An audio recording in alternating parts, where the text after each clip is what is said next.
Why do you hang around with the worst crowd, the worst crowd? It's gonna hurt me, 'cause you're with the worst. Hello, everybody, and welcome to episode number 23 of Third Man In. Happy belated Canada Day. It's why we're a little belated this week. I'm still a little worse from the wear from several days of hard drinking. Mike was overserved. I was definitely overserved. How's everybody doing? It's Third Man In, brought to you by Head Check Health. I'm here with Terry Ryan. and It's Charles. so we're just here, getting ready to talk a little bit about some hockey, maybe some other stuff. We just spent like the last couple minutes before we came on trying to figure out the ins and outs of the NBA salary cap. Can't And be quite done. frankly, it's Can't be way done. too fucking convoluted to figure out. We've got an accountant and a lawyer calling us back, and It's fucked. Right, there's a lot more numbers in today's breakdown of just the mental game. Just think when you were growing up, you never thought about a salary cap or analytics or any of that. Like, so no wonder a lot of the time it sounds foreign. I've got a And I friend. love hockey. I love sports, but it's hard. I can't follow the fucking NBA. I've got a friend who Salary I just cap. recently learned for the last 8 years. He does an Excel spreadsheet. Pretty much since the cap, he'll do an Excel spreadsheet, and through the year, he'll make estimations on which Leafs players are going to get which contracts. And he was very proud of him. Yeah. Anyway, he was very proud of himself because he absolutely nailed the Kapanen and Johansson. Is someone paying him to do that? No, heavens, That's no. unbelievable. Yeah, He's- I guess I would sit there and write a chapter or something. I just can't think of that giving me joy. I would put that off. I would put what he did off for a year. It's one of those assignments that you put it off, you put it off, you put it off, and then finally on the last week they're like, get it in by Friday or you're only going to get 80%. You can't even get 100 anymore, and you're still willing to put it off. Just to pass. Just give me a 50 because I don't want to look at this. That's the way I look at him. But- I brother- remember when I was in high school, and essentially this was when I was in high school and I was doing enterprise, which is like a fucking business course kind of thing. I ended up getting all year my teacher was talking about how good I was doing in the course, all this kind of stuff. I had to do a business plan. It was for a fucking record company. I was like, I'm going to start a fucking independent record company because I was in a punk band. I was like, I'm going to get all my buddies bands and sign them and do the whole fucking thing. So I make this whole thing. And again, just to be clear, you lived in Grand Falls. I lived in a small town in the central Not New neighborhood. York. Okay. No. Go. So I did this whole thing, and then at the end of the day, I ended up only getting 65 on in my final. And after I submitted it, and I was like, well, what happened? And what did I only did so much? He's like, well, you didn't have a financial structure. And I was like, what? He's like, there was nothing under in finance. I had just put it off so long. When I submitted, I just was so frazzled last week of high school. I gave him the fucking thing. Realized I completely left out anything more than just the cursory.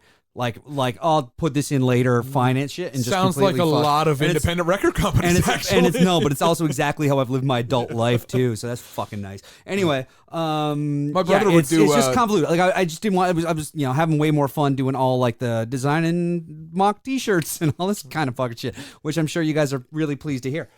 Yeah, it worked out for us. My brother would spend hours and hours and hours just writing down NHL, but this is pre-internet access. In his middle school, I guess it'd be around junior high, middle school, hours writing down line combinations when he'd watch hockey games, because we press a button now and it's all there. But he'd take a notebook, and much like Geddy Lee at the Jays games, he'd be scribbling stuff down the whole time. Now I get the passion. I was like that with writing. I like scorekeeping. Yeah. With following stats. I used to get the hockey news every week, and I pretty much knew everybody. I think that's an art that's gone because I don't do that anymore. When I look at stats now, I'm almost studying, so I'll remember for this stuff. But growing up, I remember being on a bus with my buddy Mark Hurley, who's out there listening. I know he is, and we used to quiz each other because we'd read the hockey news stats every week. And I guess, and that puts your favorite players and I guess at the time the junior players we were playing against in perspective and gives it a ballpark. But I never got off on. So I'm not knocking, but why would he do that with the line combination? Oh, my brother. Yeah. Oh, he was what I can see how many points did Chris Nyland have this year and how many penalty minutes, but There's so many line combinations from time to time. Like, how did that benefit his life? Or did he really think he was going to be the GM of the Leafs? Definitely that. Okay. Definitely that. I'm not knocking him when I say it. Lots of people do it. I spent my time under a fucking tree reading poetry half the time and got beat up because of it. You know what I mean? Well, I find that last part hard to believe. Got beat up. I used to get picked on, but I was going back into answer what you were just alluded to. Yeah. I skipped a grade. When I say that, it sounds real smart. It was kindergarten. I skipped kindergarten because my dad was, when I was 4, my dad played hockey in Stephenville on the Jets. And I just kind of hung out at kindergarten with everybody. So I came in, St. Bon's just put me into grade 1. When I moved into Mount Pearl in 7, 8, 9, and I went to Mary Queen of the World. And nothing against Mary Queen of the World, it was all good, but probably close to half my grade had failed at least one grade. So I was 2 years. A lot of people were 2 years. Oh, yeah. 14 to 12 type job. And everybody, I was the only person, one of only 2 or 3 in my whole school that played on the hockey team, and everybody in St. Peter's did. It was like loaded with all my buddies. So I think anybody half successful and that's younger than everybody, but as big or bigger, will probably get picked on a little bit. That's where that all came from. And that was pre-moving to Quesnel. So it's the one thing I wanted to explain from a few weeks ago, and I told my story about going to Quesnel and fighting right off the bat. Yes, I'd fought, but not really on the ice, but I think that kind of helped me growing up. Anyway, keep going. But yeah, no, I kind of get what you're saying because I was kind of the hybrid where like behind you guys on that bookshelf is the baseball timeline, and it was this book I got when I was a kid. I obviously still have that. Like I could lay out. And it was basically like every season by season of like the anecdotes and the top batting season I know standings. The book. I know what you're talking and about. like you could lay it out and like lay it across the floor and it would just be like 12 feet wide and you just go through season by season. And I just would devour like history of baseball. They used and stuff to make like that. those for the NHL too. Yeah. My brother would just absolutely eat them all. By loved the way, it. But like wouldn't get like. But now like deep analytics, I'm just kind of like I don't give a fuck. And he's the same. Just tell me who the standings are. Give me goals, points, plus minus. Like that's the shit I want. Right? Just to jump in, have you ever seen the Ken Burns documentary on PBS? The 9 innings. I think you can get it on Netflix now. I'm not sure. I don't know. I remember. I don't know that one, but I just know Ken Burns baseball. I watched. Yeah, that's like fucking. That's it's longer than 9 innings. It's fucking. No, it's 9 hours. And each I got it in VHS. For the first so did time. I. So did I. So it's 1, 2, 3. So each one is an hour, and it's 9 hours altogether, and they're separated by innings. And it's one of the most fascinating pieces of film I've ever seen, whether you're into sports or not, because it takes you on, the trajectory of baseball since the 1850s, really, has really come close. It's collided with every force of pop culture and politics. And so you got this crazy tradition and heritage, but the whole while you're kind of following everything from the Vietnam War, say, there's a couple wars that players actually missed time. There's a guy that went to bat, on a different note, Pee Wee Reese, and they used to put him to bat, and he was about 3 feet tall, and he used to get walks. So that was Pee Wee Reese was short, but you're talking Eddie Geidel. Eddie Geidel. Yes. Eddie Geidel. Pee Wee Reese was short. Yeah, you're right, but there was another dude, and that's why he was nicknamed Pee Wee. But like Eddie Geidel played one game. He was hired by, I think it's the St. Louis Browns for a promotional stunt. It was like their 25th anniversary, and they hired him to jump out of a fucking cake in between a doubleheader. Yes. And what they didn't know was that the fucking GM had signed him to a 1-day contract, so they put him up to bat. The next game. Oh, you got to see this, he was Chuck. Wearing, you got to watch this. He was wearing his number was 1/8.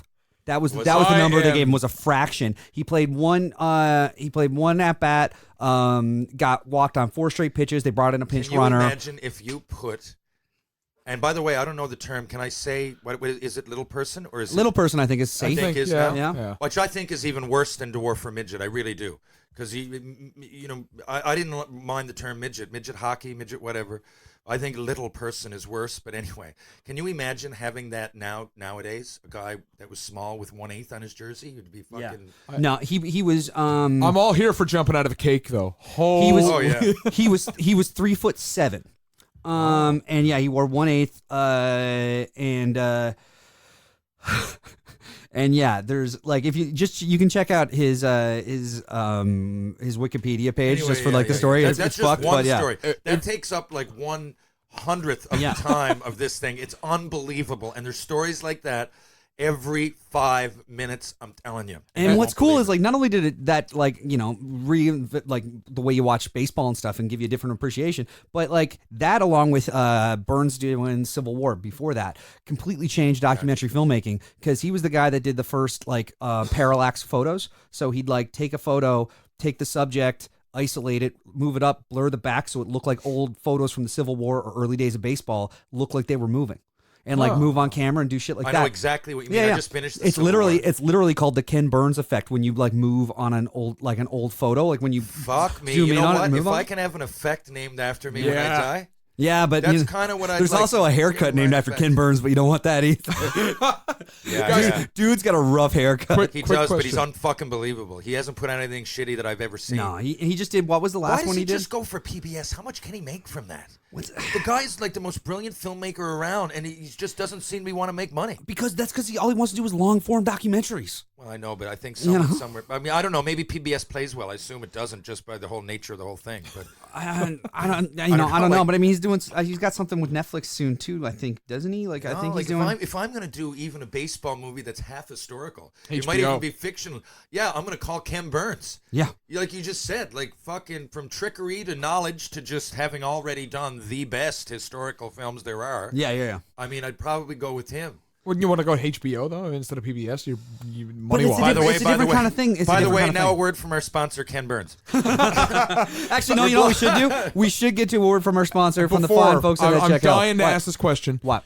If you can pick one Major League Baseball player of all time to pop out of one novelty item, what do you got?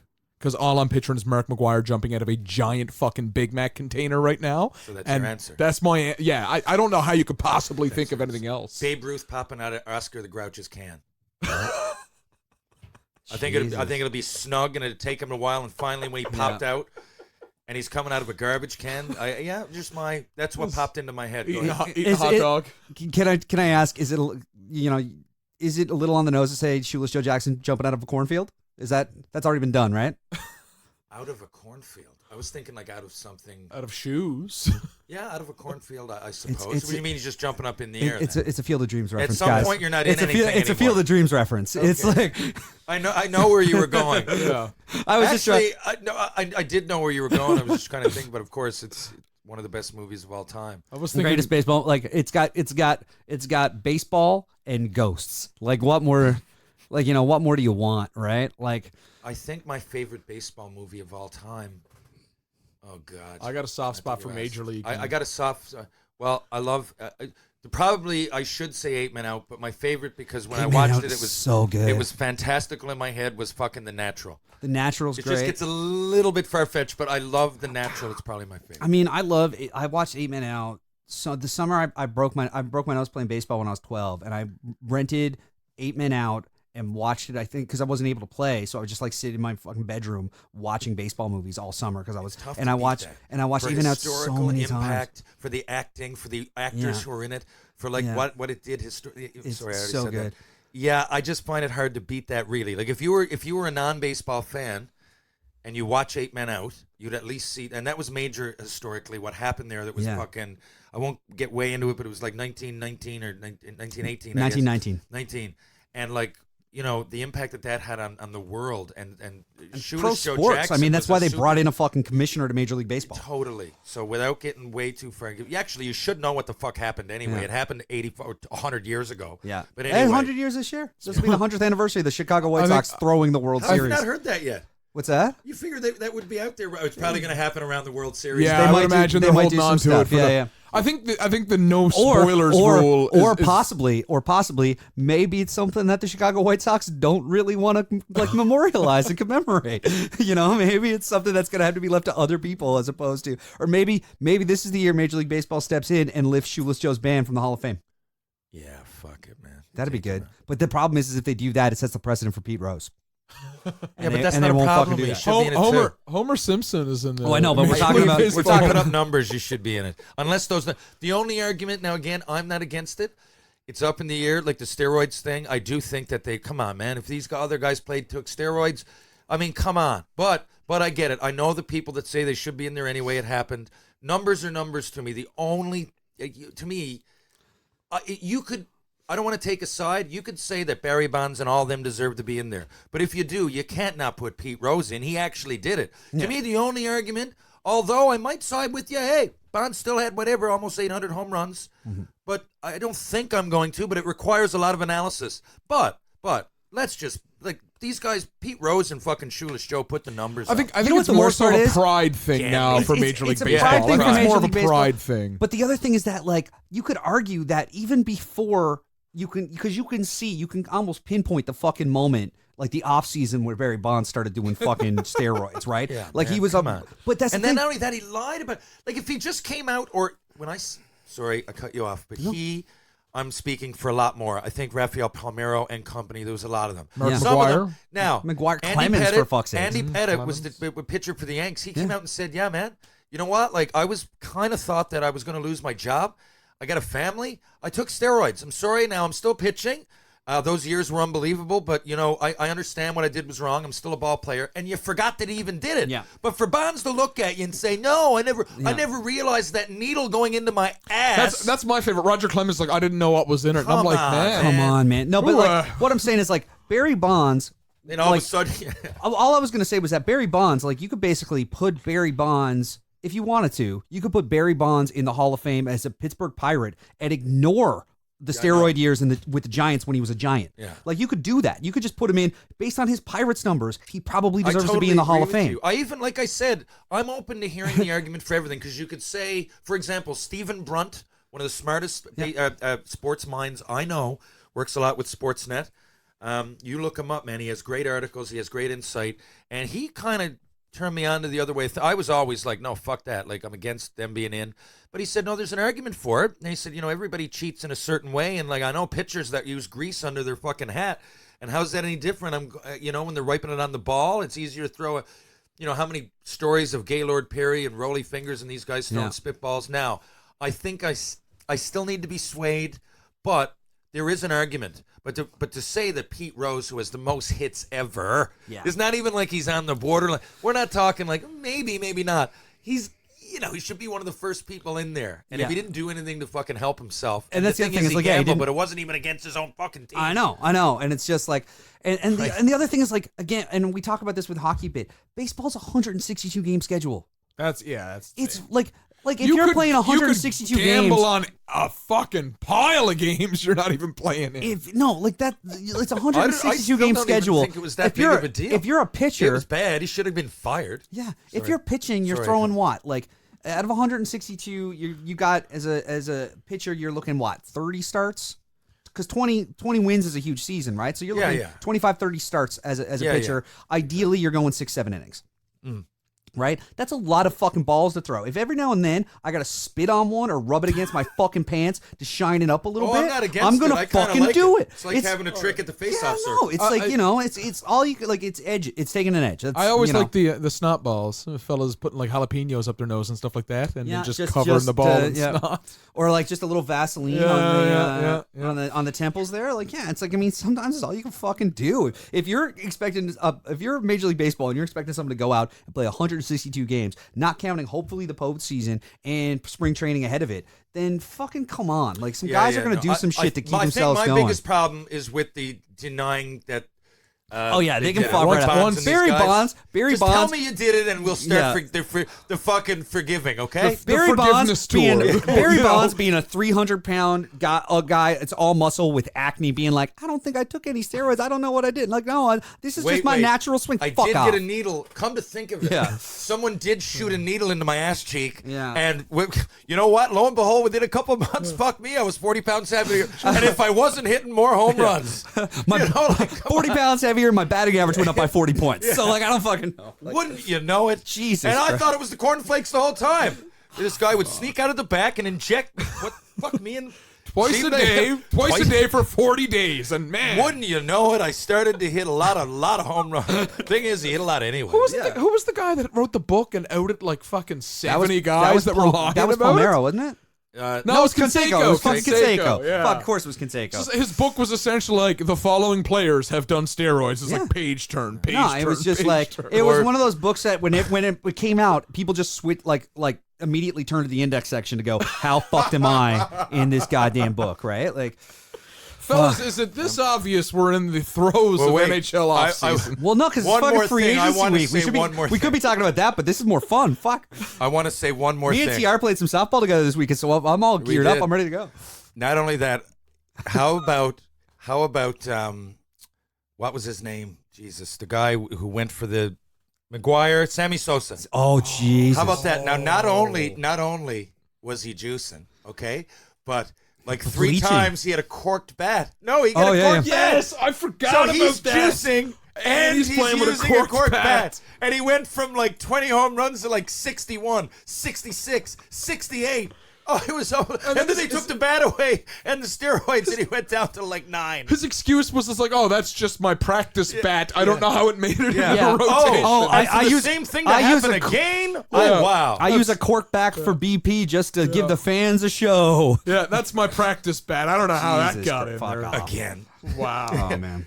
Anyway, And that's yeah, the same take that- thing. Like, but that's the same thing. But the slight difference is Sammy Sosa probably wouldn't have made it into the Hall of Fame as a White Sox before he went to the Cubs and started juicing. He That's just went it. across town and just went That's to what shit. I mean. So my argument is more for those guys because you Yeah. still put him in because of his numbers, but Bonds would be anyway. And Like, but give me for Mark my money. McGuire was a Hall of Fame first Yes, baseman for the Roger fucking Athletics, Clemens. right? Roger Clemens is fucking A lot Clemens, of them, right? and there's Like, an argument for that. yeah, totally. Right? There's an argument for it, but I don't.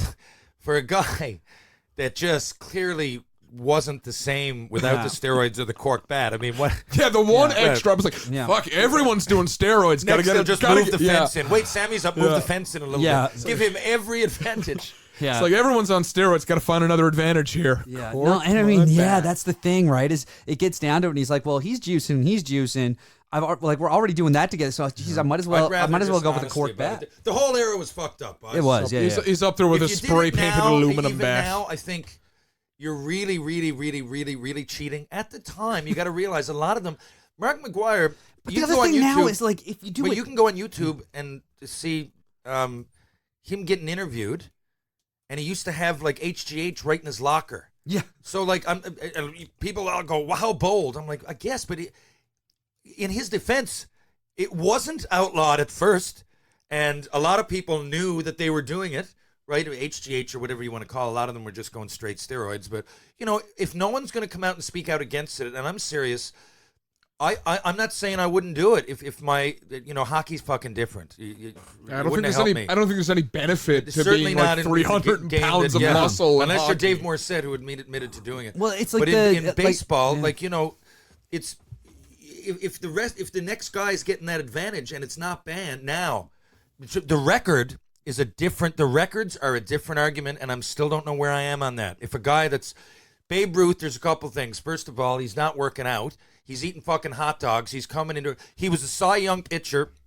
I love that before he even started hitting. Now, there was also no African Americans in the league, so there's all kinds of back and forths with all these eras. And But there I was just less think games, and there was dead balls. Yeah, Less- yeah, exactly. Right. So all there's this all stuff. kinds, and it wasn't his fault that Well, there that's was no it. African Americans in the league. No, but like Maris has an asterisk because it took him one extra game that was available to him to beat Babe Ruth's single season home run record. Yeah, and that's another great. There's a great baseball movie, 61. Oh, it's great. 67 But Billy yeah, Crystal yeah. directed that. His first Yeah, movie it was he directed. fantastic. What better a fan too to direct it? But I just think it's too. So don't get me wrong. As we move on, it's two different arguments to yeah. me. I can totally understand why each and every one of those players that did that at that time and needed. Maybe outside of Bonds, that Bonds starts to go with a little bit of arrogance, Vanity But project. With a lot of them, it was making money, and it was, but it and it was being the best they wanted to be. And if the next guy's doing it, I'm going to feel like I'm not getting every advantage. So you know what? Even I'll throw Bonds into the mix. I get it. But the only thing, man, we all caught on, and now we're asking you.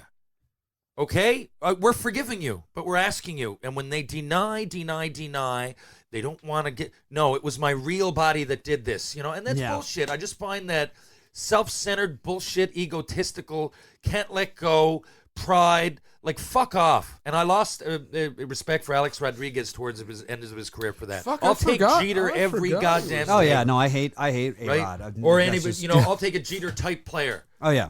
Well, I mean, how could you not want a Jeter type player? The only thing I A didn't lot like. of people wouldn't. Here's my only thing about a Jeter type guy. A lot of people wouldn't, man. They'd sit here and they'd tell you that they'd take Rodriguez every time. They'd tell you that they'd take Bonds every time. Here's the thing that I about a Jeter thing, that the only thing that Jeter ever did in his career I think I didn't like was the pre-announcement of retirement. I hate when guys do that and say that I'm going to retire at the end. I hate it when Kobe did it. I hate it when Jeter did it, because I hate the whole idea of I'm going to be done.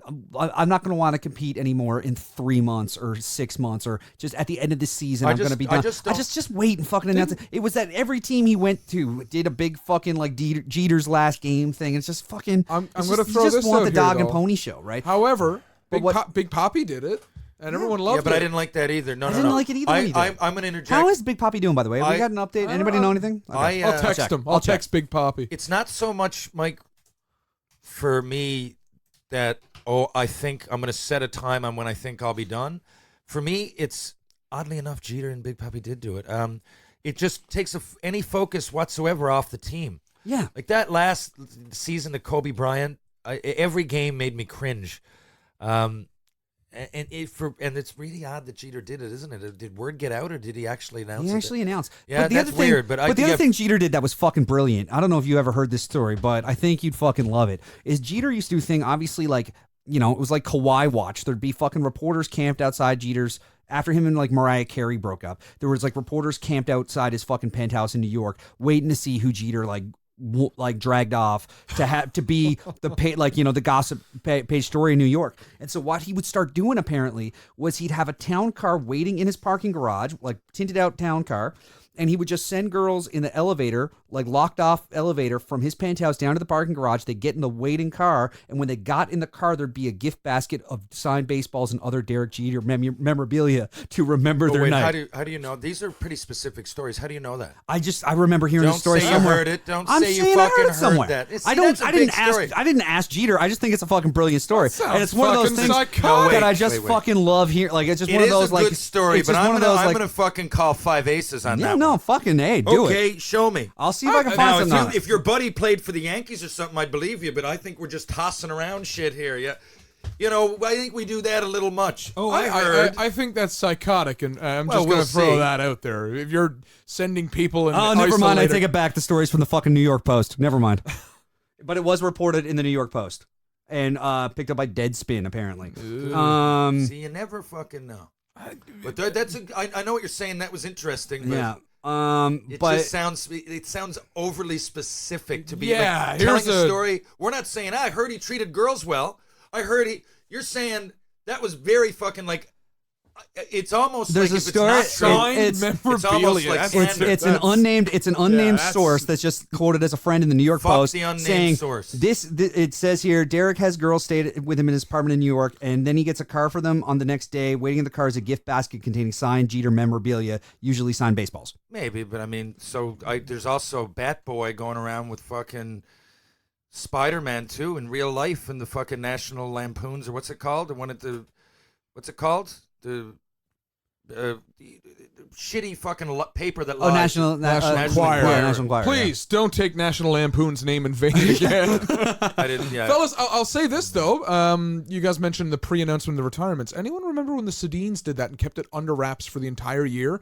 The only people they'd let know quietly at the end of the game on the ice were ex-teammates. What do you mean they did it if it was quiet? Then they didn't do it. No, but none of the media got out until afterwards. I think Ryan Kessler was the first guy that said, like, I knew because they gave me a stick and said this was it the last time they played against them. Oh, yeah. And I thought that was really neat because in other sports, there's the fucking Victory Lap Road Tour where people are giving you gifts and exchanging sweaters. Well, that's if they announce it. And I know what you mean. Yeah. I would think that's happened a lot. You know what I mean? Like, if let's say Gretzky's last year, he didn't really announce it, but everybody kind of knew. By the last game, you know, they all, and I don't think at any point at the very beginning of the season. I think Wayner came back because 99 wanted to play in 99. I think that was, if I remember correctly, I think that was kind of because he had a... Yeah, he did retire in 99. Yeah, and he also... I should have asked him. We had the same agent at that point. Holy fuck. How the mighty have fallen, as I sit here. Well, you had the same agent, but he got stuck with the Phoenix Coyotes. So, one of you is very lucky, if you ask me. Actually, I remember when that happened. I was playing in the minors the year before against Mark Savard, and we had gone to Brainerd. I've talked about Brainerd here a few times. I watched Fargo. We had the same week. agent. Yeah, Mark Savard was in that game, that final game. It was no surprise now looking back because he's a legend, and he ended up ripping it up. And at that point, he had been in Hartford for the most part of those 2 years, and I remember him telling me how overjoyed he was. And sure enough, he ends up having a crazy good career himself. And all the best to Mark Savard, by the way. I saw him on TV the other day. I know he had post-concussion syndrome. Bad. And he, and I know how that can be, as I've talked about too much. But, man, he's making some sense. You never know how bad these guys can be. Because, I mean, at my worst, I was like, fuck, don't let me talk to anybody. I just saw him on there and articulate some great playoff thoughts. And that is that is a sign to me that things are on the up and up, so he's on ice surfing frequently with Steve Dangle, and anytime I can bring up the fact of Steve Dangle, big fan. So that's where I see Mark Savard a lot. Steve, he always commented. Mark Savard would love to talk hockey. It's no surprise. He loved hockey, and he was an athlete. We went to Brainerd. I remember he took a tennis racket, and he's one of those guys. There's a soccer ball, and like he'd be the best guy, and then he brought his tennis racket with him, so I didn't even want to try that. But everything right down to pool. You show him a game. One of those guys. Just show him a game, and he's going to be near the top, right? Anyway, there's no fluke. Yeah, he did the same instincts he has in hockey, he has in a lot of things. All right. Let's get into the hockey now. Actually, let's take a minute and do the ad I tried to do. That I cut before you off. before we went off on baseball movies for a bit. Ago. Yeah, so we're gonna play that ad and then we're gonna come back and then we'll talk hockey. How's that sound? Ad. Concussions are serious business. Concussions and post-concussion syndrome had a huge effect on my career. Whether you're a player, a concerned parent, a coach, a risk manager, or an executive, they're a major area of concern. HeadCheck Health has developed software and services that improve the way concussions are assessed, tracked, and managed at all levels of sport. Their goal is to create a safer environment of play by giving better tools to the individuals responsible for documenting and assessing concussions and providing better data to administrators to make real health and safety improvements. HeadCheck currently works with organizations across the country like the Canadian Junior Hockey League, BC Hockey, Rugby Ontario, the Western Lacrosse Association, and more to advance their concussion management practices. If you're interested in learning more how HeadCheck can help your team or organization, please visit headcheckhealth.com or email info@headcheckhealth.com. That's headcheckhealth.com or info@headcheckhealth.com and tell them TR sent you. All right, so today we are deep in the middle of free agent frenzy, I think is what they're calling it. And it's been a kind of interesting free agency period. Yeah. We got a fucking offer sheet the other day. Off the hop, I would like to, I regret to inform everybody that I have taken a break from my summer hobby, which is, it's my summer hobby this year when the Leafs are not relevant was to get really good at bowling. And how's that working out for you? Oh, I'm pretty bad, man. Right. A lot of gutter balls, but big weekend for Leafs land. Nikita Zaitsev, Connor Brown, gone to Ottawa, of course, and obviously the biggest one was the Nazem Kadri trade to Colorado. And I'm a man who reluctantly admits when I got something completely and utterly wrong. Mm-hmm. And I got something completely and utterly wrong when it comes to... I did not think it was possible to trade Nazem Kadri when his value would be as low as I thought it would be after the suspension thing. But you know what? This might be something to talk about because it's weird, and I'm not a. You can imagine that I don't love Kadri, but I think he's worth the money. I think so too. Oh, he's definitely worth the money. I think the return for I thought that return to me was a home run. But I'm sad to see him go. But this is the way I equated it to one of my. I'm not sad to see him go. Well, I am. Sorry, I interjected. You go ahead. So essentially, he's a pest to play against. The Leafs don't really have a lot of guys like that. He's on a sweetheart contract. However, it's very much like when I was in middle school and hit a growth spurt and had to get rid of my old bike. It was a blue bike, spent all of my best years riding around on that, and I was sad to give it to my younger cousin. Then I got a brand new bike with bull horns on it, and I was pumped. To me, Tyson Berry is the brand new bike with bull horns. Yeah. Right-handed defenseman. He's a fucking, in my opinion, he's a stud. He's Morgan Riley of the West. And the only thing I would have liked to see a bit more was if he had one extra fucking year on that contract, and we get a Kadri comparable who's 4 years younger than Alex Kerfoot. And I'm telling you, you know who I like? Who? You know who I like in that deal? Who do you think I like? There's someone in there for everybody telling me that size doesn't matter. Oh, there's another D in that deal that's 6'6", and that's what I'm saying now. He's not the best. He's not the most agile. If he was fucking 5'7", you wouldn't even think about it. Again, I'm not knocking fucking small guys. Just I'm on this. People have called me out. No, it's designed for small guys now. No, it's not. It's just not as physical, but it's still designed for big guys. Harper, is it? What's his name? Callie Rosen? No, the guy who came over with Colorado from Ottawa. That's a different trade. That's the Nikita Zaitsev trade. Yeah, the other trade. I didn't know we were specifically talking about. No, I just got confused because I thought Callie Rosen was the D on the thing. I didn't make myself clear. Yeah. I meant altogether. Oh, yeah. What's his name? Harper? Yeah, from Ottawa, Stephen Harper. I like that. Now, what, really? No, but if they can make him good, make him good. If they can just make him good. No, but I mean, if they can work with him, he was coming up. I think he just signed late. Like, he was iffy because he's a big guy, but I think he's got potential. If they can just teach him to make that first pass coming out, and you've got a guy that's that big, boy, he can be a real asset. We also picked up a guy named Gravel, who I joked he's pure dirt.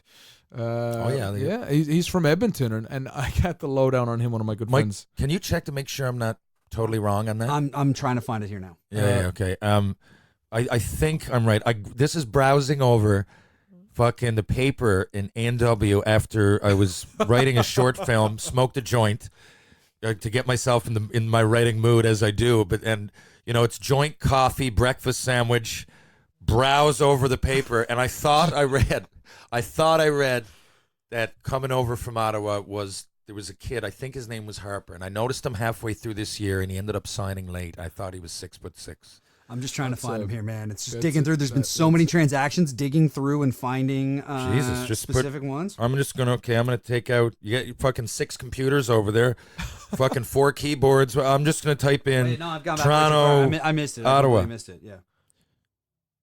If I'm going to look, though, you guys keep chattering. Well, I was going to bring up the signing of Curtis Gravel was what I was going to bring up from Edmonton, and one of my friends is an Edmonton fan, Brad, and he told me that he's pretty big, uses the body, not so fast, positionally sound, and I'm like, oh, what's he good for? And he's like, maybe 9 minutes a night. I'm like, all right, that's Ron Hainsey 2.0. He's going from 9 to 19 minutes a night under Babcock. That took me about 4.3 seconds. Who do you got, Mike? Who do you got here? Ben Harper. Hold on, now it's Harper. Harper with a U. That's Ben the Harper. Steal my Ben kisses Harper with from a U. you No, guys. it's Harper with a U. Harper He's with the 6'6". fucking U. He's Yeah, 6'6". Harper with a fucking U. What does that matter? How you spell his fucking name matter? Is that what you're trying to justify when what you were stuff and I'm stumbling? Google Toronto fucking Ottawa trade. You're looking up the name Harper. Holy shit. He was looking for Ben. He was looking for Ben Harper. And he just kept getting YouTube. And what's really bad is that looking at it now, as soon as you said that, I clicked over to the trade tracker thing I was looking at again, and it's the third one down. I don't know how I missed it. But yeah, it was part of the CC Zaitsev deal. Anyway, I'm making too much of it, but I just think sometimes the teams who win these battles often get like extra little gravy on the side that might be turned into something. And I think he's already big enough. You could potentially, I think he's got a good reach, and he seemed to me to be fairly mobile, just everything I read on him. And I hope that, why did I hope? I say that like a Leafs fan, and I'm really not. Terry, you hope for him. Come on, you hope. I hope for him because I do. I hope for you too. Thank you. I'd love to see the Leafs make the playoffs. I'm certainly not cheering for them. The only thing that would make, if they got into make the playoffs. I hope they make the playoffs.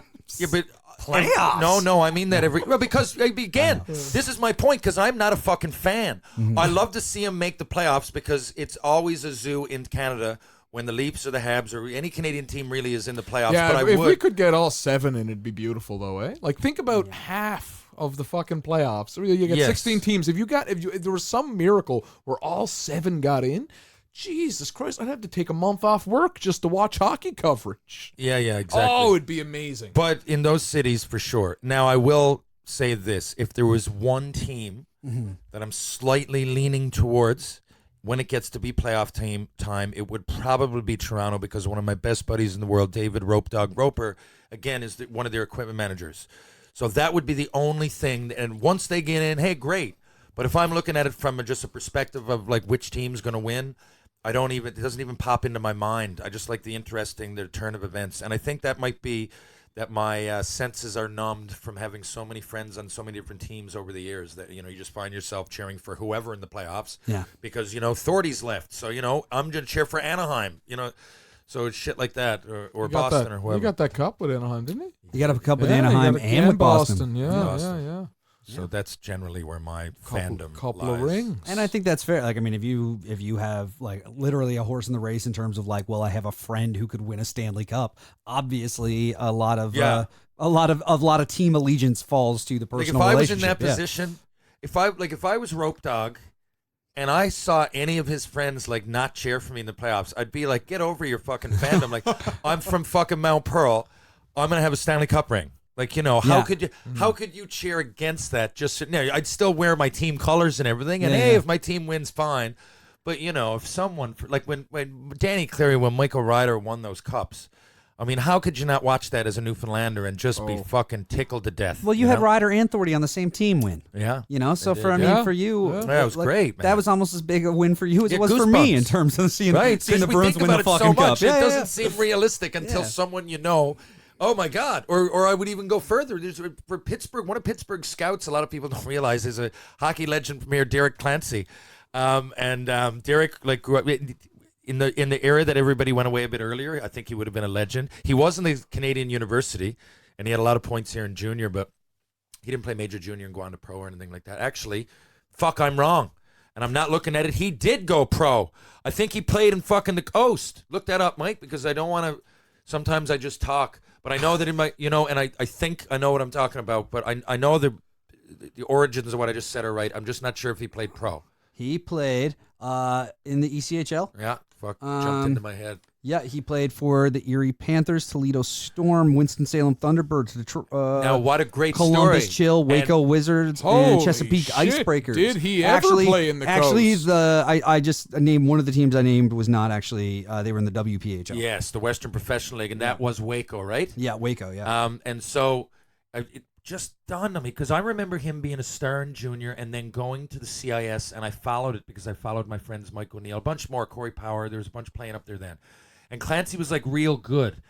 And I know he didn't go to the A or the NHL, but it just, as I was talking about it, I said, you know what? There's something in my head that remembers him going down. So anyway, I don't know where the story ends or continues that he became a scout, but it's a great hockey story and it's a good Newfoundland story. He put in his time in those fucking leagues. He didn't get up much, but how does he end up being a scout? Because he's a good fucking hockey mind. Not everybody that's a scout played 800 games in the NHL. Well, here's what happens. He got 2 Stanley Cups now. He puts up some huge fucking numbers in the ECHL. Like, he had a couple seasons with over 100 points, including 97-98, where it was his first year as a player coach with the Chesapeake Icebreakers. Love the player coach. He player coached with them for 2 years and then moved on to Jackson. And with the Jackson Bandits of the ECHL, he was the head coach up until he took over for the Reading Royals. Did a stint for the Manchester Monarchs and the Dayton Bombers before starting as a scout for the Penguins in 2007, 2008. In 2010, 2011, he was promoted to director of professional scouting and has held that job since. Wow, that's a mouthful. And that's a fucking resume is what it is. Yeah, and what stands out to me is you said, so he had 100 points and then he's player coach.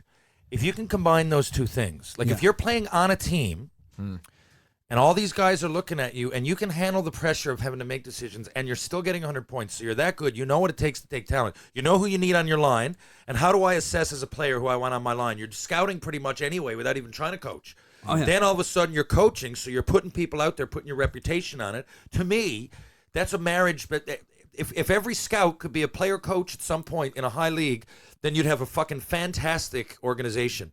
And I think, but sometimes people forget that, and they assume that because player A played 10 years in the NHL, that he should be or she should be a lot of times, people that play on those Canadian teams, but it's not always the best players it's the players that have been in touch, that pay attention, that really know the game, and that's relative. It doesn't have to be an NHL thing. And the thing is the 2 years that he broke 100 points, he did it in 95, 96, and he did it again in 97, 98. Both those years, 77 assists. Jesus. The 2 years he broke, as a player coach, he scored in 70 games, got 105 points with 28 goals, 77 assists. Come on. That's just... And that, no wonder he became a scout. He's a guy who's on the ice and he knows how to read who the best person to give the fucking puck to is, right? Oh yeah, man. And nice guy. And we came back here. Everybody gets their day with the cup, right? So he brought it back here. At least the one time I was just, it was funny. I was up on Signal Hill. He's got three cups. I was on Signal Hill walking, and we were. It was me and the two Donaghy boys. We run Signal Hill once in a while. Cody and Connor. We're training to go to ball hockey, and it was like trying to get going. We're like, let's just get through this run. You try to motivate yourself a little bit, and then sure enough, as we're starting the run, we jog up from the battery, and we get to the peak there of Signal Hill, and we're about to go all the way around, and literally the fucking Stanley Cup was up there. I'm like, if that's not a motivator, as we're running up Signal Hill, I swear to fuck, man. And we're talking about, and I was kind of, I don't want to say training them because we do it together, but, the boys were going, I believe, to their last year, major, junior, whatever it was, and I was training for ball hockey, and we'd often do it together. And, let's go, boys, and, we're going to win a national championship, or we'd often, yell at each other while we're going, and we look up, and then literally at the summit of the hill is the fucking the Stanley Cup. And he was up there with it. It was fantastic. Amazing. What a great guy, though. That's fucking great. Well, speaking of the Pittsburgh Penguins, Phil Kessel on the move again. Yes, to the That's Arizona another big Coyotes. trade over the weekend. Galchenyuk going the other way. But the thing that I question, and I was talking to somebody about this, I think it might have been you at your, the other day when we were fucking loaded. I was saying, what is the deal with, this is the third team now where Kessel's been basically run out of town while he's been producing. Kessel opened up about it. Oh, I didn't hear this. Yeah, Kessel said, I can't remember to which reporter it was. It was in The Athletic. I read it. Kessel said Jim Rutherford came to him at the end of the playoff, I guess, failure. Yeah. And more or less said, you will never be a Pittsburgh Penguin again. And that was case closed. Apparently it was his work ethic again. They mentioned it on the free agent frenzy. A couple of the guys were on they actually had a short reporters reboot, which I loved, sans Dave Hodge, so it's not really authentic. But they'd said it was just they didn't want they didn't want his lack of work ethic and attitude and that nature around any of the young guys any longer. They I guess they gave up on him for lack How old of a is better Phil word. now? It's got to be near the end then. Phil's got to be 30. Phil's going to be 31. 30. Fuck, Dad, he's more than 30. Yeah, I'm 30. Never Oh, mind. fuck, he's more than 30. Yeah, no, I remember being a kid and Phil Kessel got drafted. So Phil no, Kessel 34? is 32. Oh, okay, Yeah, Jesus, man. And when nice. will Actually, he be he might not be 32. He Okay. will not be 30. He's 31. He will not be 32 till October. Me and Still Phil, at 32. same age. Phil, I still find that older than 30. If that's 2 extra years, Phil Kessel with that fucking work ethic and that gut and that love for beer and hot dogs, and not only that, and those cups already. That's the thing. It's an unmotivated It's not Phil there Kessel. anymore. Yeah. The thing they mentioned is that he's got enough talent, ability and talent, but not everyone way- in the NHL has that. By You the got to way, work for it. Well, the other thing is,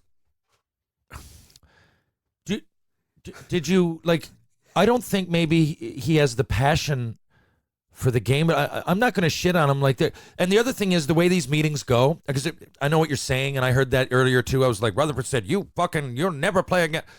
They also went through times that they got 2 cups together.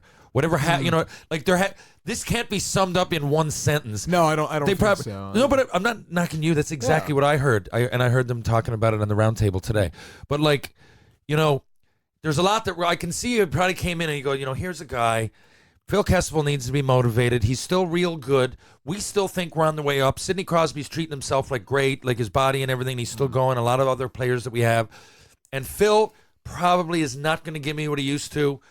I'm glad that he came. We never would have won it without him. In fact, he was probably our MVP one of those fucking playoff years. Yeah, I'm He glad was, you for got sure. to it. Yeah, He yeah. fucking got robbed of the Conn Smythe. He did. Yeah, So I'm glad you mentioned that. I hope it's not as like fuck Phil Kessel as it sounds, because I can totally kind of see it. And there are players I know that when they get to that age, if they had a little bit more passion, but they do have their money made, and you'll never have to worry about that again, especially with cups. You can do appearances for the rest of your life and make 500 G's a year. Sell tires. Yeah, man. I just see it happen. A what's- lot of but- the alumni literally do that. But the other thing that's kind of fucked up is talking about like an unmotivated Phil Kessel. The thing is that in the last 2 seasons, since they won those back-to-back cups, he's been 92 and 82 points, so a point per game or more in the 2 seasons where they're, people are calling him unmotivated. There's Right? an Like, ace. come There's on. an ace here that everyone. So he got traded to Arizona, and apparently the rumor was, and there's a couple of Sportsnet people that brought this up too, is that he wanted to go back under Rick Tocchet. Rick Tocchet is now that he was an assistant coach in Pittsburgh when Phil was really, really honed in. I guess we'll use the term that MVP. Non-Sens MVP run. Rick Tocchet was really close with Phil Kessel. Tocchet leaves last season. He's in Arizona. Phil's there, and he axed one that got to the media, but apparently there's another one that he axed 2 trades until they finally said, like, okay, we'll fucking find a way to send you to Arizona. So maybe there's certain people that can motivate Phil. That's where he wanted And to maybe go. so. And by the way, yeah, you're right. Like, Phil at the best of times partly looked unmotivated.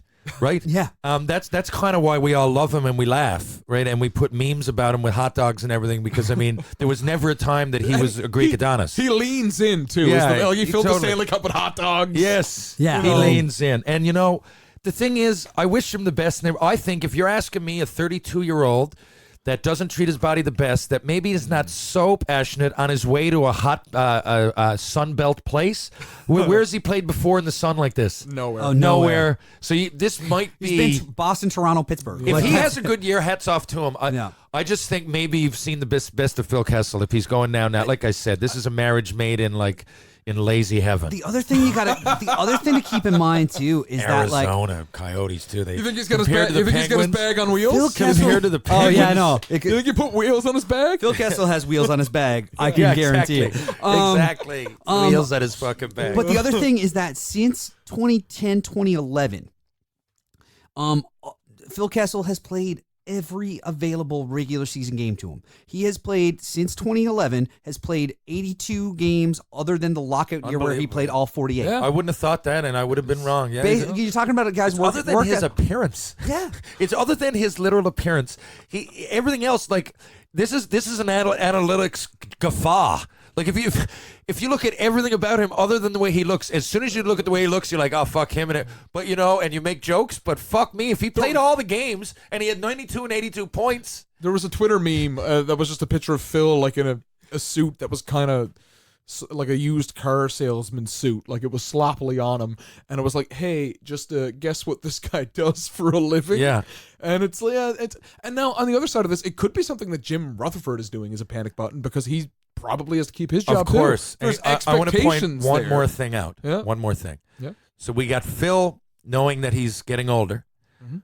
We got Phil that's probably not keeping himself in the best. I'm not saying he's bad, but he's probably let himself go a little bit. There's probably on top of all this, and I know he had the 92, 82 points. I know he had those games played and everything, but there's one person that's not going to be playing with him this year that probably contributed to those 92 and 82 points. Quite possible. Now, there are probably 5 Oh yeah. that are going to be better than where he's going, because not only I'm going to say Crosby, Yeah. but Malkin, who I don't know. Let's just Isn't, say Tang. isn't Let's Kadri say- going to be his fucking center this year? No, Kadri's in Colorado. Well, maybe Oh, if they sorry, played yeah, on the but why same the team, fuck was I Mike, do thinking your Arizona? fucking homework. You're the I know, producer. I was completely Yeah, fuck- yeah, maybe Kadri. Maybe Steve Eisenman's going to come back and play with him too, you fucking idiot. Jeremy Roenick. Love you guys. Thanks for. I fucked up. I went to the wrong team once. All right. Fucking.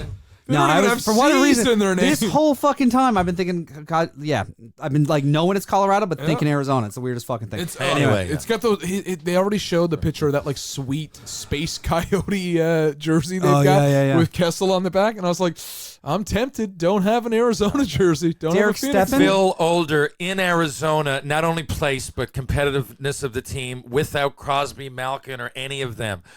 Any of them. If he gets 92 points this year, buddy. Even that Gensel kid, he played with him for half the time. Gensel's a magician too, man. Yeah, he's gonna have Derek Steppen. Yeah. Maybe Derek Brassard. But yeah, I mean, but the other thing that we're kind of forgetting about Phil, besides like people talk, like I said, people talk about his work ethic. He's missed no games in the last 8 seasons. Yeah. I joke, it's great. His rookie year, the guy had testicular cancer and only missed 11 regular season games. Yeah, that's impressive.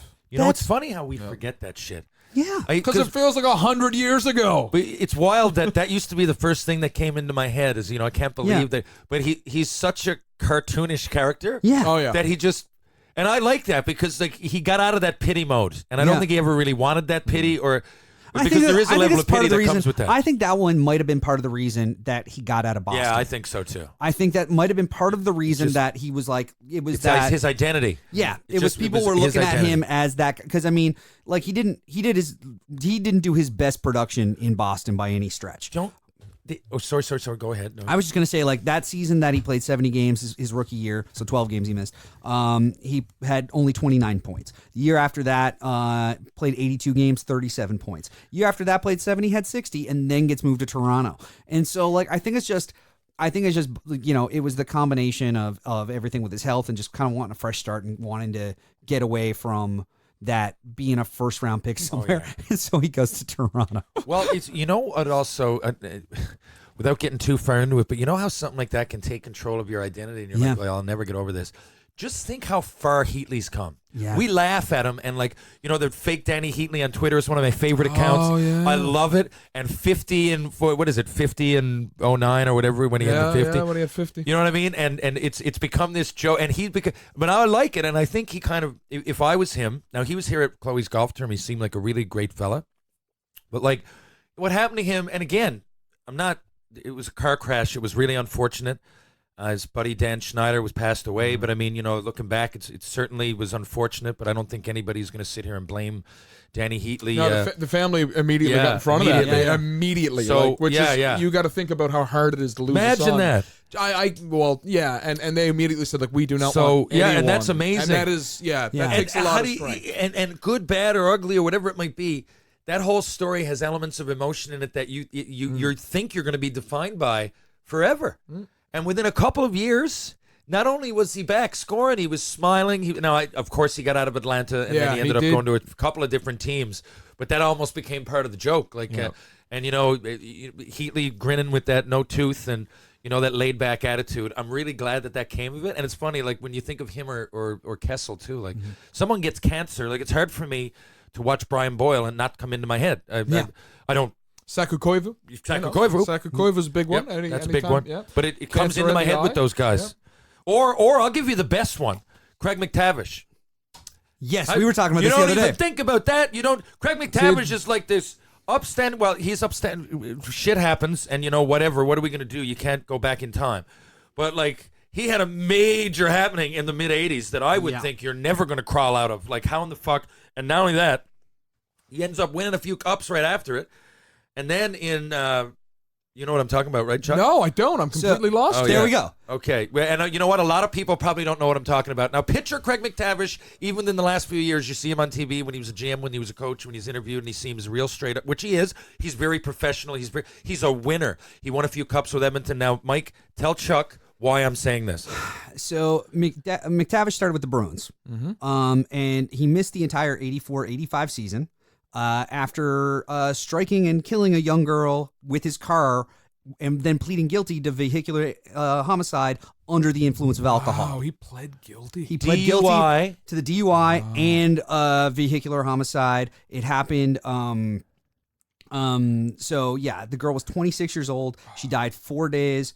Sorry, it wasn't the entire season. He missed the season from the point it happened. Yeah.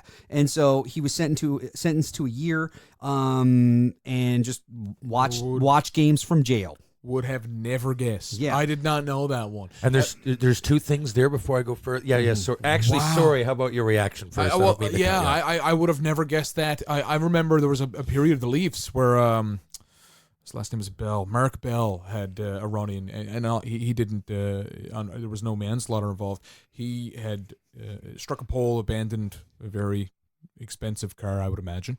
And essentially, he got sentenced to jail time as well. They said, no, this is. I think it might have been a repeat. I'm not sure if it was. Well, there's been loads of those, but think about this one, essentially, it was. I could go for every mark. There was a playoff. The Leafs were playing the last game of the year, and if they won, they were in the playoffs. And if they didn't, Mark Bell had to go to jail. So the Hockey Night in Canada interview, I remember everyone going around. It's like, tell him you're playing for, like, everyone in the room I was watching was like, tell him you're playing for Bell. Tell him you're playing for Bell. Wow. But McTavish, like, Sinden just let him out of his contract, and then Sather signed him basically as a favor just because they felt he needed just kind of. One thing I want to point out about that, the first thing is that it's amazing how you can rebound from that. Yeah. I'm just thinking mentally what that would do to me. I would think think I'm not ever putting on skates again. I don't know. Now, who knows?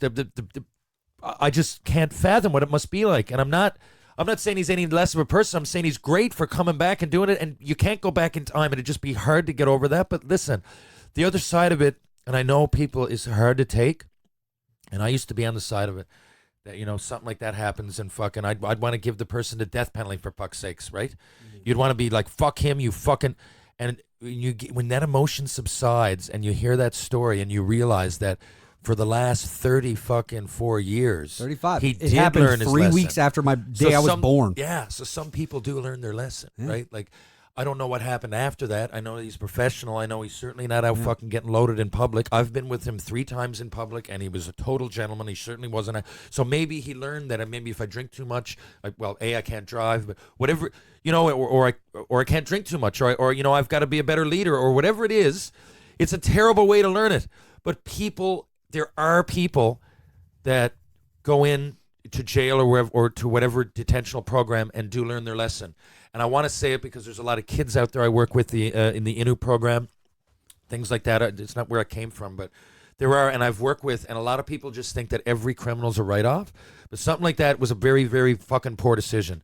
I'm not sure how the family took that. I think the way I remember it is that he was forgiven to some degree. Mm-hmm. But, it's a hard way, and you never really want to hear that, someone that does that, can be given a second chance, but when they are, look what they can make of it. And that guy has shaped a lot of careers in a good way, I'm saying. And he's given a lot of opportunities, and he took the ball and ran with it, which would have been a fucking impossibly hard thing for me to do. So I will end that story with, that I'm proud of him rather I'll than. tell you. And again, Wow, the fact I that did not he know pled that. guilty and served jail time for it. Yes. Which a lot of guys in that position will find ways out of. They would, yeah. And, so he full on owned, from everything I've ever read about it, he's full on owned it, and it's something he's carried with him, for his career, and it's incredible that he has recovered from it the way he has, and That's one I never knew anything about. That's what I learned today. And also the best of luck to Craig, because he actually is going on to coach Locomotive in the KHL. The team. Oh, wow. Okay, He's just signed with them 2 months ago. Look at that. The KHL. Did you guys hear? And by the way, boys, next time we got to get it. So Spit and Chicklets visited last week, and we will get into that. But did you guys hear the last Spit and Chicklets, the beginning of it, the story that Witter told about the KHL? No, I didn't. I can only imagine. It's the beginning of the last episode, and it's unbelievable. It's the first 10 minutes, and I don't. It involves a dead reporter. Just, I really encourage you to listen. It's one of the funniest stories I've ever heard, and that show's got some really funny stories. Did you ever hear about the Moscow-affiliated Penguins in, 94, maybe 95? No. Essentially, the Penguins had an affiliate over in Moscow, and they immediately got took over by the mob. There's a couple of crazy deep reads about it. And What do you mean? Oh, they just seized the arena. See, this is what I mean. What do you mean they have an affiliate over there? The Penguins, the Moscow Penguins. Look it up. Oh, fuck. I'm telling you. This is what I mean. You got to be sure when you say these stories, because the NHL never affiliated with a team over there. If they did, I'm going to eat my fucking shoe right now. I should have eaten it, though, on that $28 million contract, and I didn't. But, their affiliates. What happened was in 1993, Penguins owner Howard Baldwin. That was the guy. That's the sudden death guy. He bought a 50% interest in a struggling SKA Moscow team and signed a management contract to run the club's arena. Yeah, so the the aim was same to provide. owner. The That's team, an know, it gives affiliation. That's an affiliation. Same It fucking wasn't their owner. affiliate. no, they weren't. But I get what you're saying. There is a link, and Same owner. They sponsored them. Is the way sponsored it's written here. Is that it was a team with a Western fair enough. sponsorship, which gave you them can capital. understand how I went immediately against that because Oh, yeah, there's yeah. never been an affiliate. Fellas, Nikolai Habibulin played there for Christ's Yeah, sake. but affiliate. I'm thinking that's where you're sending your players No, down. not a breeder league. No. It was straight up like they the guy who owned the Penguins bought 50% of the team and let them call themselves the Penguins and shit. Anyhow, Okay. Anyway, read finish. up about it. I'm not. I can't remember the entire story, but anyway, it becomes pretty much 50% is owned by the Penguins guy, the other 50% total fucking mob law, and I think, Wow. yeah, it's worth reading. I don't know what happened, but I think either a backup goalie went missing or went into witness. One of those two things. Hey, I'm even surprised to hear this much. Yeah. Although I was thinking like their affiliate. I was thinking like so the rest of the American Hockey League played with like Worcester and Lowell, and then one team was in Moscow. That's what I was going. What? There's no fucking affiliate over there. But no, it was there's there's an oral history of them on Hockey News. If anybody, it's the Russian Penguins. Yeah, that's where I. Yeah. It's the Russian Penguins. Yeah. It's the Oh, this bizarre is and great. unforgettable partnership between the Penguins and What a weird time to do it. That's after they were winning cups. Oh yeah, It was about their the owner pucks. that owner. It was fucking insane. Yeah. He lost the team because his wife wanted to make a movie. Sudden Yeah. death, and well, That's really but funny.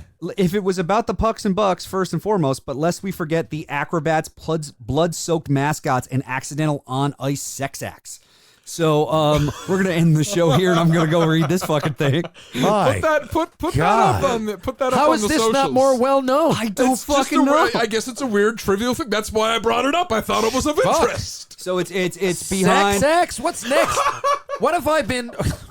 What was in that joint? How is this not the number one story? Like, I mean, Well, we got to find the next Moscow Penguin. Is what I'm getting at. We It's gotta also find- behind the paywall Slapshot's at the got Hockey nothing News. on this. So it's behind the paywall at the Hockey News. So for $2.50 a month, you can find out what Oh the my fuck's going God. on there. See And who's I on the assume it's Moscow going to be Penguins. worth every fucking penny. Oh yeah.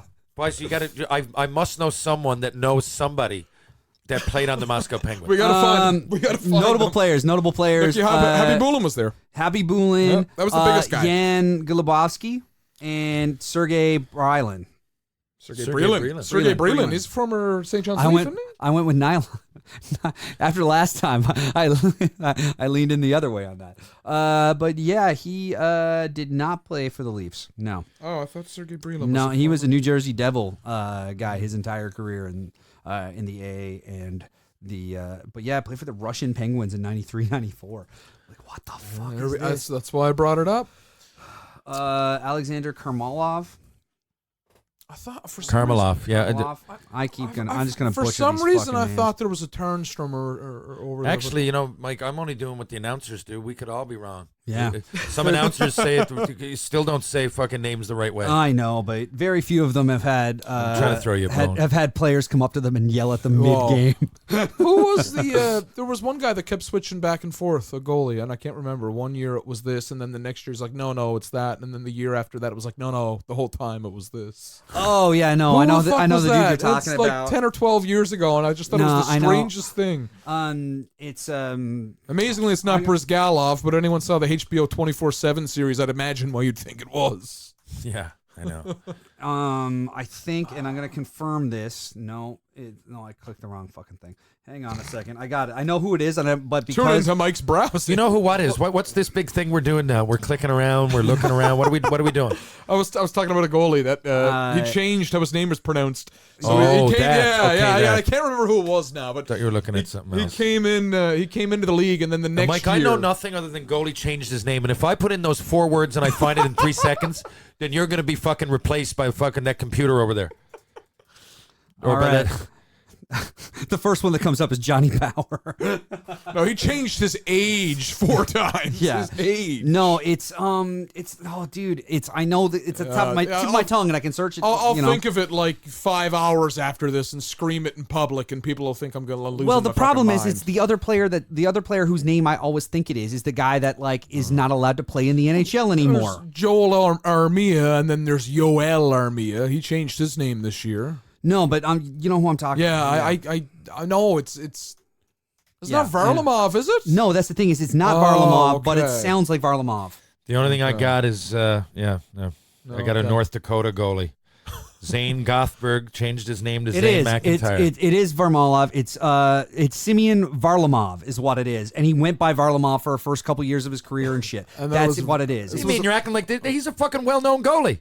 Yeah, I know. Was it Varlamov, though? I don't think it was Varlamov, because the only person I know that called him anything else was Doc Emmerich, and everyone was Varlamov, and he was Varlamov. I don't even know. I think you guys fucking took too much acid There's this weekend. There's a name pronunciation section on his fucking Wikipedia page that explains this shit. All right. It's like it's gone through a whole thing where it was Varlamov, and then it was Varlamov and shit. It's a whole fucking thing. I he thought goes you back meant and it went forth. from like fucking Collins to fucking Collins Brizgalov is basically it was to that Smith to O'Keefe. Yeah. It was that okay, he so we're would talking correct. about a fucking letter. No, we're talking about a guy who told everybody how to pronounce his name one way for half of his career, and then just changed it Okay, and like went, Ruotsalainen and Ruotsalainen. No difference. Yeah, same Okay, idea. That's so all we've been. yeah. That's what we just wasted 5 minutes on. Yeah, Ruotsalainen It's and what we Ruotsalainen just there. wasted End of 5 story. minutes on. Yeah, Tomato. End of story. Purcell. There you go. Yeah, there you go. I can keep going. Yeah. If you want. We're just talking about semantics now, or just linguistic sounds is all we're talking about. He also Right? changed how people spell Smith Simeon. Smythe. Hey, there's another one.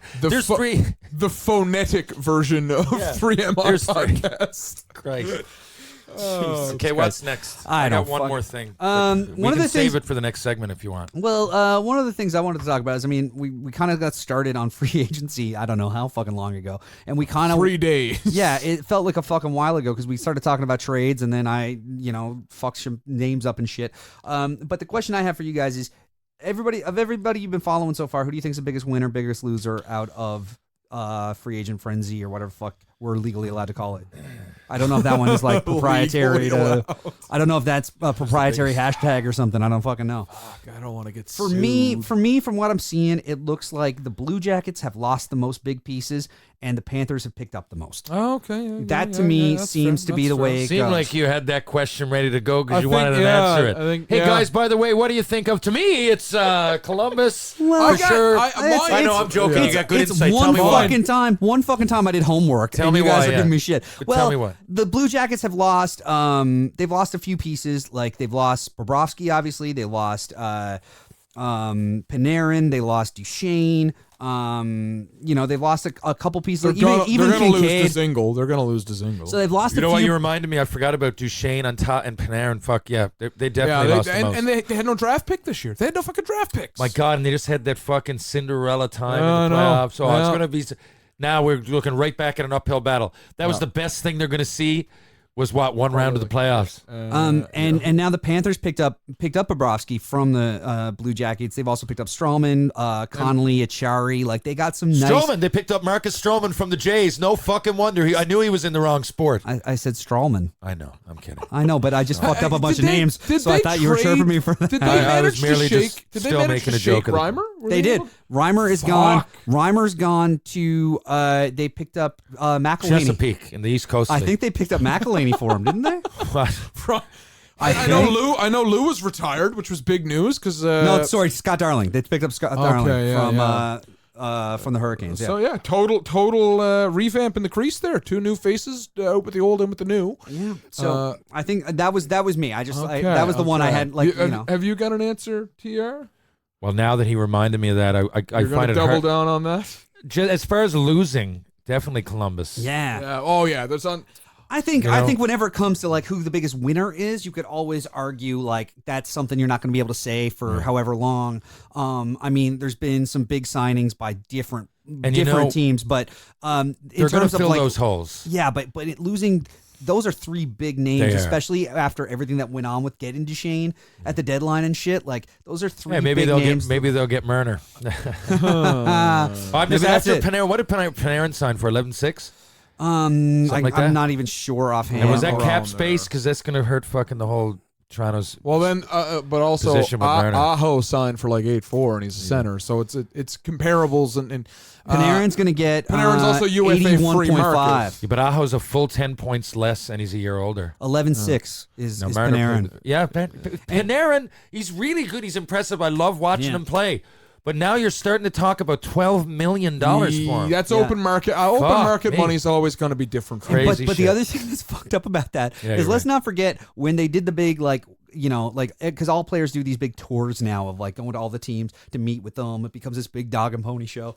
When Panarin showed up in New York, when they had his face photoshopped onto a New York Rangers uniform, the guy was shot the wrong way.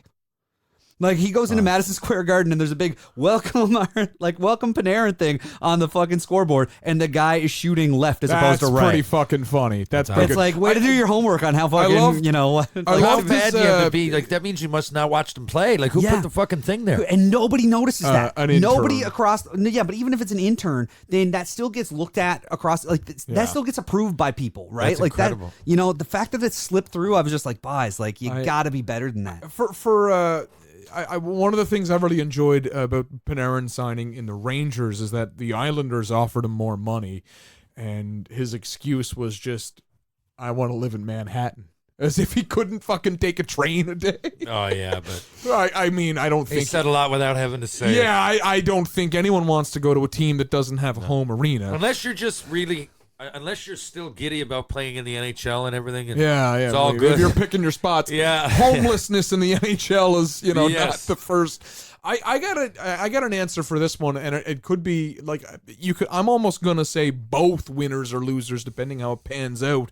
This is the Dallas Stars, and they went old. They went and got up Perry and Pavelski for relatively cheap deals. Cheap is the part of that. Cheap is, and that's if they do pan low out. risk, high reward. Yeah, but they also lost Zuccarello, so you get old and cheap, but you lose the one guy they went out and bought at the deadline. And Spezza, if you want to. Well, yeah, Fuck Spezza. Yeah. I don't know what you're to buys. He was done years ago, and he gets interviewed, and they say, what are you gonna do, Jason? He says, well, I'm gonna make sure and I'm do what I do, and I'm gonna play both ends of the ice. I'm going, what the fuck? Who are you trying to kid? When did you ever play both Are you ends the of the player ice? that I've been think I'm going to? Is it? I've got to check my notes. Is this Jason Spezza that played for Ottawa? He's talking about two sides of the ice. Now that being said, Perry now is a different thing. Perry's a fucking winner. He's a dog. He's got a lot to He's prove. a cunt at times. He'll fucking stick you, and he's still. And I think putting him with a chance to win, a little bit extra motivation, I could see him coming out with a great year. Oh, he's got a lot to prove. He got bought out. He's got a lot to prove. So I it's mean, what almost are we? like We're only like 3 years away from him getting like 45 or 50 fucking goals or some shit. Something, 3 or And 4 he still years. wants to do it. If he wanted to retire, he would. The Spezza one, what he was trying to say is, my back hurts all the time. Yeah. Spezza's like, Constantly. I'm looking at this too. Just he 'cause- regressed hard. Just because you talking about like talking about playing both sides of the ice. Obviously, the you could argue plus minus is the closest, easiest stat to look at for that. I know we often talk about it, but like based on his plus minus, it's not. He's not playing both sides of the ice. It's just never. it's- Think about it. Just think about minus 13, minus 12, minus 18, plus 4, minus 7, minus 26, going back to his last year. Think with of all with the Sens. hockey that you've watched him play. He went to the finals a couple years, or at least 1 year with Ottawa. He was, and Was I he watched with- Mitch. Oh, yeah, he was. was. with- I watched yeah, yeah, Mitch yeah. Marner in one playoff this year, and he blocked a shot with his face, or he tried to. Yeah. I'm just trying to think of every player with a little bit of balls.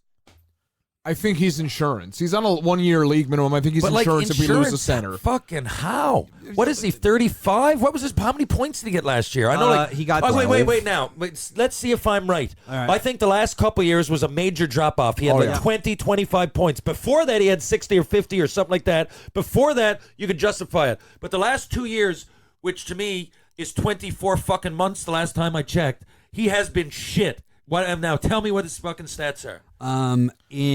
From 2013, 2014, 66 points. Yep. 62 points, 63 points, 50 points. That brings us up to 2017, 2018, 26 points, I was gonna say, 27 I thought points. 28. Exactly. Dropping by half. Exactly what I said.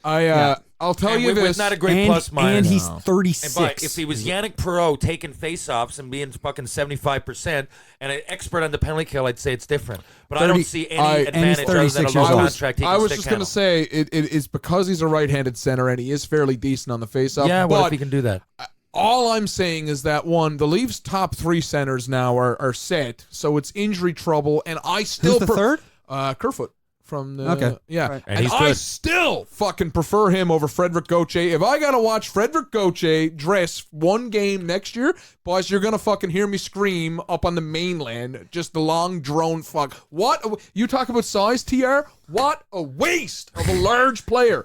My fucking I'm not Christ. saying every big one is good either. Oh my God, he's terrible. And Man, there's. even this kid Harper I was talking about, he's tough. He fights a bit, but he's not very like physical otherwise. And he got to work with that. But what were we just talking about before that? Wait, Spezza. This is the thing. I do think, of course, you know what? He can help you. I think face-offs. If he can win. If he can have a good percentage, he starts justifying it. And you know what? Someone gets hurt, and not only that, on the first three lines, but you can throw him on the power play. If your power play is struggling a bit, and you get a guy with that much power play experience, Yeah. So I will say from those moves, I would think, or from those perspectives, it's a decent move, but I just don't know if me wanting to win, if I add Jason Spezza, if that's going to be this. I think there's other guys out there. It's not a move. It's not a signing to move the throttle. I don't think. I think it's again, and it's 700. It's like it's 1 league year, minimum 700. yeah. I think if anything, it's to give the cursory appearance of depth as a fourth line center. He could Thomas So that Plekanec you look- himself 10 so that- games in. So that you look at it and somebody who hasn't been paying attention to stats over the last couple of years goes, oh, the Leafs got Jason Spezza as their fourth line center. That's pretty good depth there. And like it's just like people fucking thinking that. Like, when they're remember that year you know, that the Leafs went out and got they got Jeff O'Neill, who ended up retiring that year, Lindros on his fifth retirement, and Jason Allison, and they went out. That was their three big, and O'Neill ended up retiring because he didn't want to fly anymore. They were all great players at one point or another. Is that but really why just O'Neill not retired? that point. That was yeah. I would even think that might even Wow. show up on a Google search. I That's, remember him talking about that. Now his brother died the year before as well. I don't know if it was his twin, but he was around. Like I know him a little bit. Jeff played with Mike Pittman from Placentia, and back in the day, the team that I told you about that we took away, the Geo Selects that my dad Yeah. pushed to get. But Mike Pittman was one of those players that I said ended up going away. He went to the OHL in Guelph. And that's where he met Jeff. And Jeff came down here to Fox Harbor, of all places, Placentia a couple times. So I don't know him real well. A couple times had a beer with him. And we played the CHL All-Star game together, and we stayed in the same room. So I paid attention. I remember his brother definitely passed away around that time. This is just vague in my head. And I do remember him saying that he hated flying, and that he was going to retire soon because of it, and he was about 30 then. Now, Wow. maybe I'm wrong, but I think those times add up. Do they, Mike? You're looking at the when computer. Derek I'm said- looking at it, and what's happening is I'm discovering that he did one of those sneaky things where he retired as a Leaf and then came back the next year as a Hurricane. Oh, yeah, I remember but that. But still was done. Even if his retirement wasn't with the Leafs, it was still done shortly after, right? And he was like 31. He still had time left. No. Okay, I'm just gonna give up looking at shit on the internet because I can't get a fucking thing right One today. thing about Hold retirement. on now, just one sec. What do you? Correction. He Okay, never mind. I thought you had something to say. Oh wait, no. I think what's happening is that he did the thing where so he was traded from the Hurricanes to the Leafs. And then he signed back with them but didn't play or something. Yeah, it looks like he signed back with the Hurricanes and didn't make the final roster and was released. Oh yeah, it was a poor performance combined with fear of flying. Okay. When Derek Sanderson signed in the WHA, the biggest sports contract at the time, the owner wasn't well versed in hockey, and Derek Sanderson had a big fear of flying, and they told him he didn't have to play on the road. That was it. He just first year didn't have to play on the road. You don't like flying? Fuck it, don't play. Stay in Philadelphia. Well, I guess it depending, right? Bob Probert couldn't cross the border, and he still played for a while. Didn't know that. He ended up, when he was first caught and he went to jail, he couldn't go across the borders, but they still played. It was a year or two of that. Okay, I didn't. I was. Yeah, so the first thing I searched, Mike, I don't know, maybe you got to get a new computer. I just Jeff O'Neill hates flying, and it just came up. And it said, close to the end of his career, his brother passed away, and combined with a major fear of flying, I was like, what the fuck, O'Neill said. I turned to my teammate and said, I just left a guy's office who told me flying is the safest thing I can do, but I certainly don't feel like that. Goes into an article. Mike, just get your computer fixed, by the way. I got it here. I found it. So I searched Jeff O'Neill retirement. that was, and I just pulled that out of my head from 25 fucking years ago. From 20 years ago. But anyway. Just don't accidentally point tweet being- Jeff O'Neill hates flying because he'll probably reply to it. Well, who knows? And by the way, great guy, unbelievable guy. I don't know why that was in my head. I didn't think it was. I think a lot of people have that fear. The player that I know that affected his career the most, guys, you're not going to believe it. Keith Delaney. Anybody in Newfoundland knows what I'm talking about. Keith was rated just with Danny Cleary when they were younger, 13, 14, 15 coming up.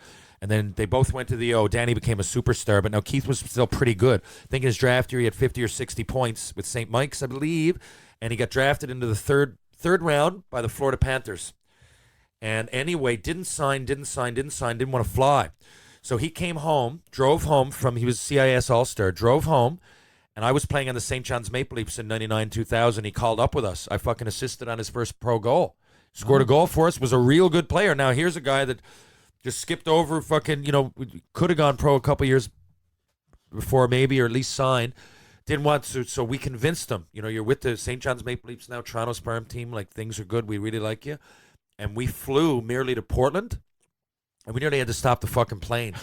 I mean, Keith went fucking crazy. He was like, now I get real bad. I don't like it. I often have to take a fucking Ativan or something. But I've never seen anything like this. And then that was it, I believe, what Keith did. He came back, and he took a fifth year, he was already a CIS All-Star. He changed. He either went from St. Mary's to Acadia or the other way around to get his fifth year, came back, and has got his master's, and he teaches and has been a senior hockey legend for the last 15 years. And I mean, like, an unbelievable player.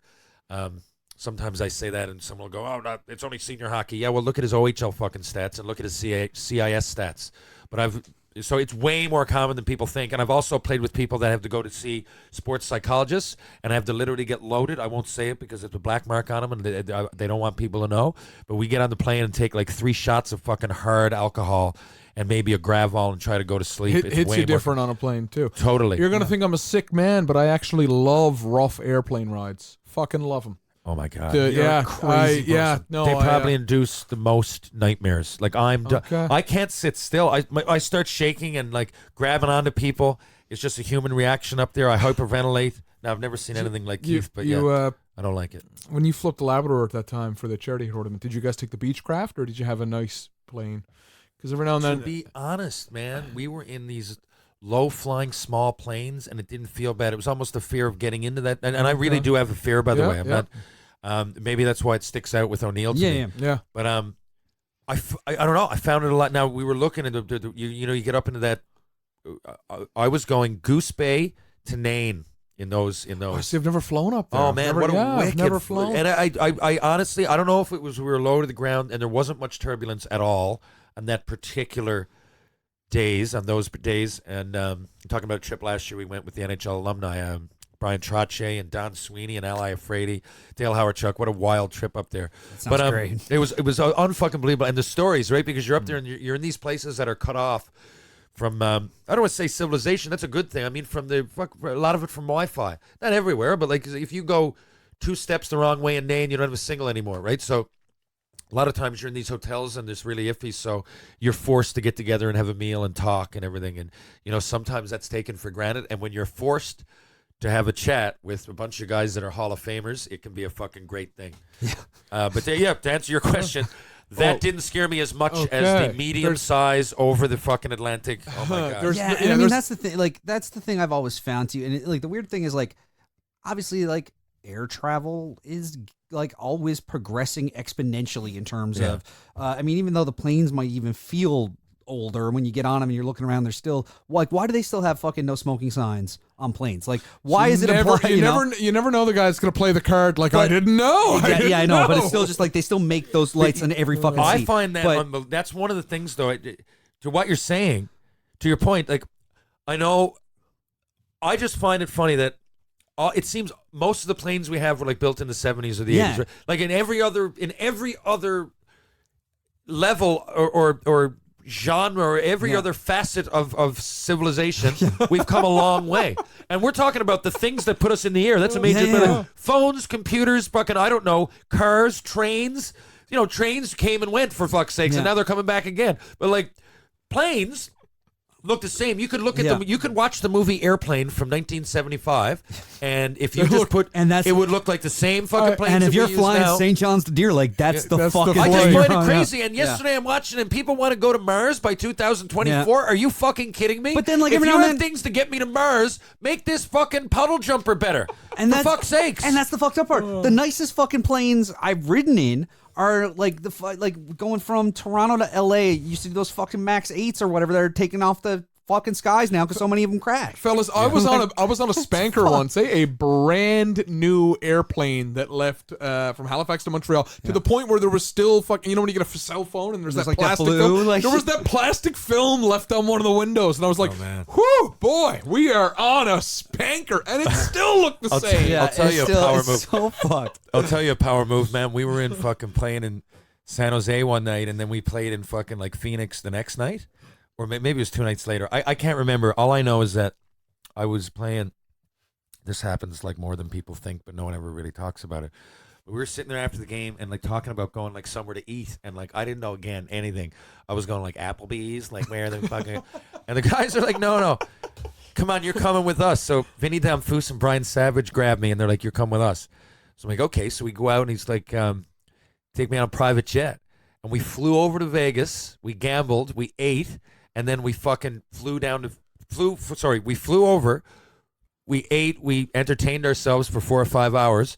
And then we fucking flew back as the team was getting on the flight to fucking Phoenix. And I was like, well, I wanted to literally go to Applebee's about 3/4 of a mile. I was contemplating a cab. And we fucking took a private jet over to Vegas, ate, Wow. gambled, came back. This was all within like 3 hours because Yeah. we were waiting to go to the plane. And I was like, Jesus. I will never, just nothing. I always underestimated everything. I'm like, what a fucking loser. I actually brought up the word Applebee's. We can go to Applebee's and get a steak. I'm like, I never got used to that. And I still find it, like, even with Jason Momoa and shit, I find all those things absolutely bizarre. And when you were in Vegas, what did you have to drink? Was it a couple nice ice cold Miller Lights? Because we should probably hear from our other sponsor, Miller Lite. Because normally we throw it in an interview and do it then, but we missed it in an hour and a half in. We should probably. It was most likely Miller Lite. Here's a few things to know when opening an ice-cold Miller Lite. They brew their beer to 90 calories and 3 grams of carbs per 355 milliliter serving. And they also brew for great taste. It's this great Pilsner taste that's made Miller Lite a favorite for our beer drinkers everywhere. Miller Lite, 90 calories, 3 grams of carbs. It's Miller time. Yeah, I had to get that one in there. All right, if you're still listening and you might be a rookie or a camp invite or something like that, don't ever make suggestions coming up. Just see where the veterans want to go. Don't bring up Applebee's. Oh fuck yeah! I was like that though. A lot of people think otherwise, but no, man. Like I was so green in the NHL. I just didn't. I got stories and everything because of that, and I embraced everything. I wasn't the type to be embarrassed though. Like I just go, boys. I don't fucking know, man. Maybe that's why I got stories. They took me to a lot of events because it impressed me. Who knows? Well, was it, one thing I'd be kind of curious about, because obviously you came from Mount Pearl, went to Quesnel, and then Tri-Cities. So, like, I don't know what small places. Yes, they're pretty small places. So sometimes when I travel, I don't necessarily always like search out the coolest like local restaurant, which I'm guilty of. Yeah. I don't always go to like find the coolest, hippest, like most intricate to that place spot. Sometimes I'll just go, oh man, there's this chain that I've always seen on TV and never gotten to eat at before because I never been down where it is. That's like, where I that was. happened. Yeah, like that's kind of where I was in my. And the thing is, so Mount Pearl, Mount Pearl and St. John's. Most people even won't get into it. And Quesnel's like probably 10,000 people. It's real small, but Tri-Cities is big enough. It has those. What are they? The top of Mount Pearl, Stavanger, and Kelsey. They're like those box areas, like the big box. And in those, there's a Red Lobster and there's an Applebee's and all those kind of places. So Tri-City was big enough to have a couple of them, but there was no. Like I joke, it was also like the there was mid '90s, right? So I don't remember an elevator in Tri-Cities. That's how spread out it was. Like there was no fucking 5-story building. Although it was about 150,000 people if you combined each. But I'm serious, no downtown skyscrapers or anything. So, but in our league, we're like Seattle Thunderbirds. So like if you were in junior playing in Seattle, then you would have kind of had all that. And I know people that have done it. Let's just say the first round pick a few years before me, I think is Brent Bilodeau, but he came from Seattle Thunderbirds. So I was going into Montreal again with Mount Pearl, Quesnel, and Pasco, Washington, Tri-Cities, Pasco, Kennewick, Richland, 3 small places. You know, I barely, and there was no strip It took club. 3 of them combining to get a WHL like a team, novelty. I remember going out with my buddies. Yeah, we went to a strip club. We had to drive over the fucking border to Pendleton, Oregon, probably fucking 20 minutes from Tri-Cities. And, you know, to go in this little basement with, we just see a licensed, like, fucking, or so-called strip club. And like, so we were, like, going way out of, not that that's everything, but, you know, and we couldn't get into the bars. So, like, if we had a party, like, our coach would know about it. Like the 20-year-old would be designated who'd go there. We'd have like drinking games set up. We'd have, but there was no like hanging out at the bar. Oh yeah. For me, like, because again, you had to be 21 in Tri-Cities, and Quesnel, I'd seen that, but I couldn't hang out at the bar as a 14, 15-year-old. You go to Montreal, literally, boys. It's like, I remember the first camp. Jerry Fleming's there. Not a high roller either, just a fucking man, just like 28 years old, played in the minors, a few games in Montreal the year before, and we're going to Weinstein and Gavino's, and we're having scotch and soda after in the cigar room, and ordering cigars, and I'm acting like I know what a cohiba is. I'm going, this is fuck, you know what I mean? It was 0 to 100. There was 6 months. nothing. 6 months ago, you were hanging out in the mall food court. The only with your thing, buddies.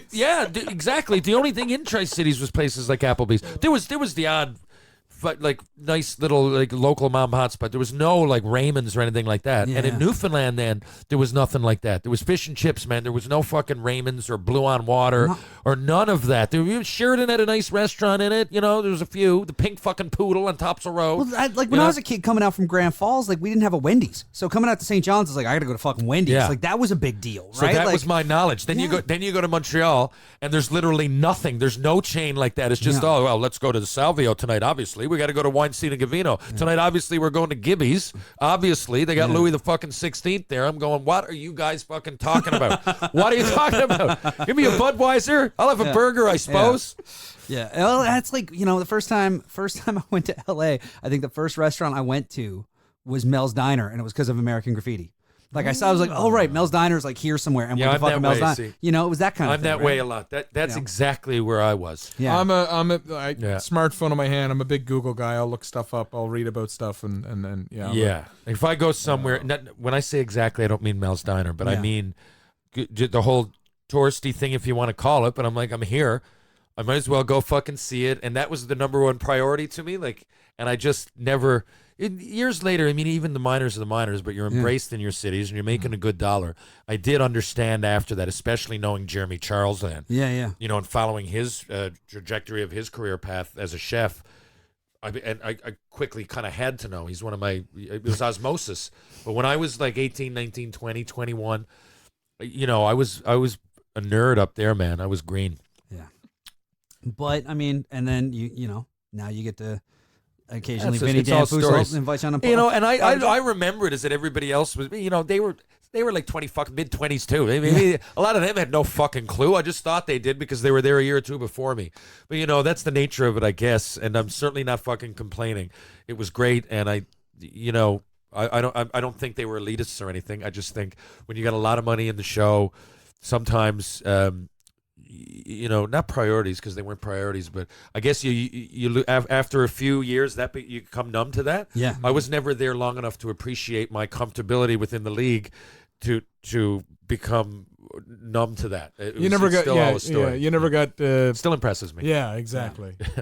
Like that's the thing is like the novelty of that of like being able to do those things just doesn't, you know. The finer things always stayed finer things. I got one more thing to say. Should I wait for the interview? Are we going to do any more segment to this, or we're probably going to do the interview and then a closer? Yeah. Or, yeah. Let's. Well, I want to point one thing out. Yep. Okay. It's going to be a couple things. The first thing is that a couple weeks ago, when or maybe even 3 weeks ago now. Remember when? I don't want to dig too far in. I'm just going to tell you what happened. The girl from Thailand or the girl from USA rubbed it in when they scored their 13th goal on Thailand. Oh, yeah. And I thought that was bullshit. Yeah. Because it was the 13th goal and everything else. Again, it wasn't the actual act of celebrating, okay? Yeah. So yesterday, a girl from USA, I forget her name again. It was she headed one in. It was a great goal. And she it was against England, and she went over and took like a clear sip of English tea after the goal. Alex Morgan. Alex Morgan. So a lot of people immediately, because I'm watching the game live, and I saw this happen in real time. And a lot of people are fucking DMing me going, can you believe like that bitch? And that word came out. I'm like, whoa. No. What I was saying before is that it was unsportswomanlike to be scoring your 13th goal when these people, it's their first tournament and they're looking up to you and everything else and you're rubbing it in. That's what I'm saying. Right. Now, what Morgan did, although very brash, and I mean it, but if I was on the other team, I would have hated it. Yeah. And you've got to know that Alex Morgan, it might be a Brad Marchand. It might come back to you and that you're happy because it's 2-1. They could tie it up, and this might be your fault, and then you're going to have egg on your face forever. But if you know that going in, and you're going to, by all means, put yourself in that position, and I've been on both sides of it. But, I think it's a completely apples and oranges argument with the rubbing it in. Like, the sportswoman-like part, or, to me, that's a really vague term. You could argue that the English tea wasn't or was or whatever. I just think it was more appropriate, okay, than the first one, because it's passion. First of all, it's 2-1. It's the World Cup semi-fucking-final against England, who very well might beat you, and you get a goal and you're not supposed to celebrate. I think that's bullshit. Anybody can do whatever they want. Yeah. And I also like you said, you compared it to Marchand, because to me, it's Marchand when he scores that fucking overtime winner on Conor McGregor night. She's got sipping English tea in the fucking chamber, waiting for because she knows she's blew got up in his face, right? She could miss her mark with a minute left, and it goes in, and you've got to eat that. As he did, I'll give him credit. He did eat that. Yeah. So as long as you know that, so if I'm on a team, England, I still think it motivates them a bit. I don't know, but if I love what she did, but I've done it, and I just find it's 4 seconds after you scored a goal with 6 fucking million people watching. Like, of course you're going to be fired up. You didn't do it after a baker's dozen. Yes. You know what I mean? That's to me, that's the difference. What the difference maker. It's not a baker's dozen. Yeah. And I saw someone jump at you like fucking right away. I saw the goal. I was at the gym when it was scored. Then I saw someone jump at you right away, and I was like, well, it's not the 13th goal. Yeah, that was my only point in all that. That's it, and I don't know where people still can't figure that out. Okay, and an extension of that. So before when I I've made a note in the past that if you watch men's World Cup or men's professional soccer, they often stay down like way more than the women. I never understood it, and a friend of mine, Nicole Moores, brought that up. She's a local soccer player a few years ago, and I tweeted out something about, the only thing I don't like about soccer is that because I played soccer. We won the Atlantic Championship. My daughter plays soccer, not hockey. I love the sport. Just that always bothered me a little bit. I'm like, just the excessiveness of it all. And I know there's dives in hockey, of course there are, but it just seems to be excessive. And a lot of times in soccer, they're not even like. You're down. They're called, already got made. You don't need to stay down for an extra 10 minutes and have everybody fucking cheering. And she made a good point and said the women don't do it as much, if at all. And they didn't. But you know when they do it? When there's fucking a sold-out stadium, because they were doing it yesterday. So I think it's a human psychology thing. I think if there's something in you that needs attention, I'm one of them. I'm an only child growing up. Maybe that's why I celebrated so much after goals. I really don't know. I'm not saying it's a negative thing. I'm saying a human psychological thing. I'd like to talk to a sports psychologist about it, because all of a sudden, when there's 60,000 people in the stadium and there's a huge television audience, the girls are doing it. But they do stay down. Here's and the question. do fake, and I just don't see it in any other. If you were to watch a local game of the girls playing the girls, and there was nobody there, it wouldn't. Very rare does anybody go down, or even if you're watching like a World Cup qualifier. But last night the place is packed. It's like it's fucking World Cup, and these girls were going down doing the same fucking thing.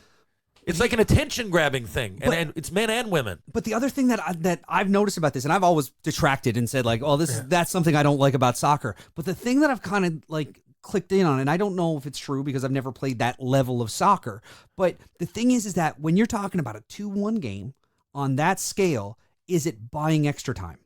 Oh, yeah, sometimes it definitely is. You're taking those and you're making those dives to put that extra time on the clock. 100%. And so it's not so much about the attention as much as it is okay, I got a chance to give my team a bit of a rest and then give us some extra time on the clock if we need it. But it still happened. Well, okay, yeah, but that, again, that's me asking. Like, I don't know. That's a very good point.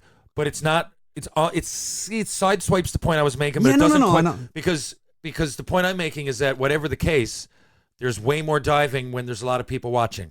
There's way more diving on both sides, or hamming it up, or whatever you want to say, when all these people are watching. If I watch Canada play Mexico in November and there's like fucking 300 people in the stands and it's down in Paraguay somewhere, it doesn't seem like they're doing that. But yesterday the place is sold out and you can hear the chants and everything, and it's like everybody gets. It's like at some point it becomes theatrics, which is why she did that. If a girl, Totally, the English tea sipping, right? Yeah. And again, so I think it's something to do with mental. Wanting attention is way too simple to put it. For a second, you're on stage, you know that everybody's looking at you, and you react a certain way. Maybe you milk it out. Now, as timing, for sure, that's an old trick. But that's the other thing. Is like when you're talking about the semifinal game. Although all those people are watching, it's a game between the U.S. and England. You know is going to be a close game. Yeah. Is it not so much the eyes that are on it as much as it's a game that's that much more important? So taking that extra time, doing those extra things, come into play a little bit more. Well, that's definitely happens. That definitely 100% happens. Yeah. And I think maybe we'll meet in the middle on it. It's just because each situation is different. And if I'm out there, I'm going down a couple times. Say even Morgan, Morgan, who must have been exhausted. Yeah. Right. So she went down, staying down. Can you hear me still? Yeah. Yeah, staying down, and she did it pretty modestly. She put her thing overhead. She wasn't really looking for attention a couple times. I know what you mean. You're buying a bit of time. You're buying a bit of rest. But sometimes they go down and they just fucking freak. There was a girl who got taken down in the box for England. What was her name? She didn't end up taking the penalty shot. She had their first goal. She had their only goal. I forget her name, but she would a couple times. Like, she went down like she was fucking shot, and I was going, and apparently she doesn't have a history of doing it, but I'm going like, what's going on here? She's going down, acting like she was shot, yelling, and we're looking at the replay going, Jesus, like, you didn't even barely get hit. I'm not talking about the one that she got taken down in the box, but still, she didn't get hurt from that. She hammed it up. It was definitely a penalty, but like, it just seems to me, I'm not knocking on the women. I just, for a long time, I only gave it to the men. It's fucking pussies, and I say, like, I'm watching the women, and the women don't do it. These guys are fucking out there, just hamming it up over the top. My favorite reaction to all of the England game was someone, like, the second the game ended, just tweeted, they blew a 13 colony lead. Which was I'm not huge into soccer. That for me was almost as enjoyable as most of the World Cup. Well, the thing that the other thing about soccer that I'll because I have played like degrees of it, not that you have or that a lot of other people have. Relative. The thing I kind of find about soccer is always, for me anyway, and it might be the case if I'm in a big stadium, it gives me the same sort of thing, is that soccer to me always kind of feels like Honey, I Shrunk the Kids, where you're watching the backyard and nothing's going on, and then when you get right down into it, there's like a fucking bug chase, and I think when you get into a stadium, or like if you're playing like that intently, or you're in a stadium, it brings you down to that level of action. Whereas when I'm watching on TV, I'm just like, I don't see anything happening here. Yeah, like, when you're watching on TV, it's almost like a chess match. Like, if you have an idea what might happen, and a lot of times it's how they align themselves, right? Like, you can go with 2 or 3, 4. I can go. Whatever way you position your players, I guess, depends on the coach and the time of game.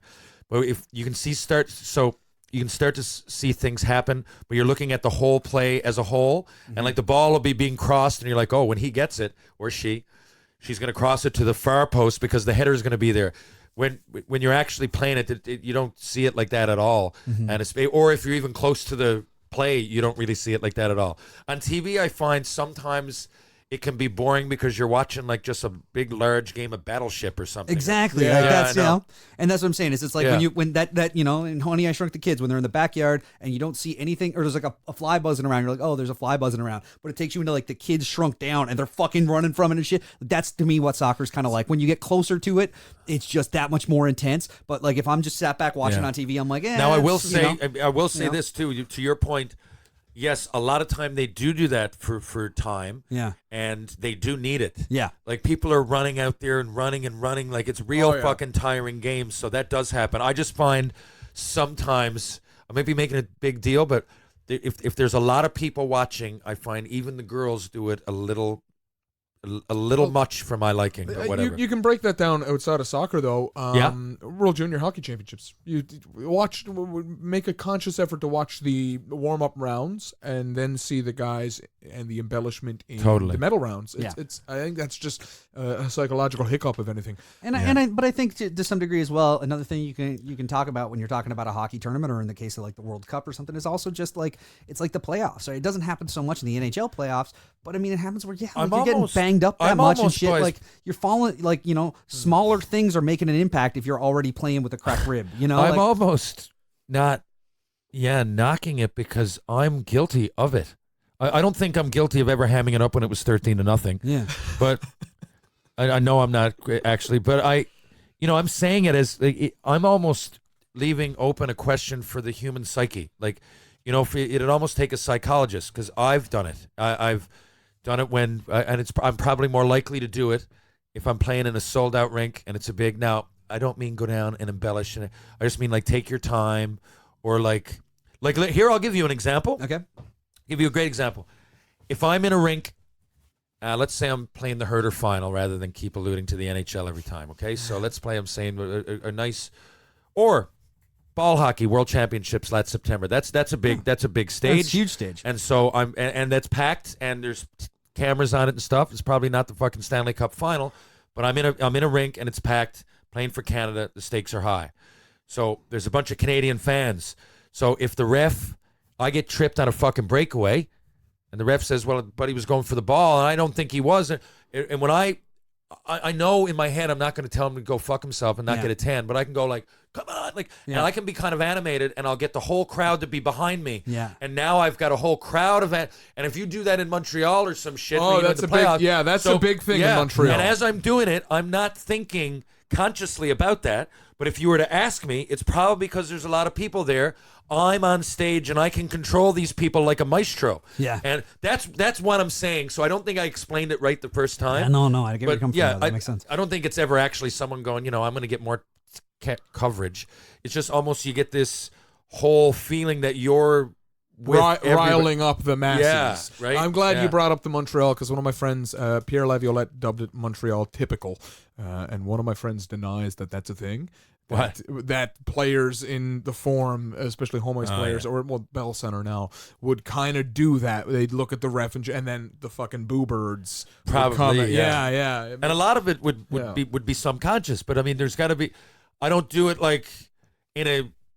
I'm not saying rec because there's no rule, or there's but I've played games with. I wouldn't do it at Tri-City versus fucking Calgary when I played junior with like 1,000 people and in a nothing game at the end of the year.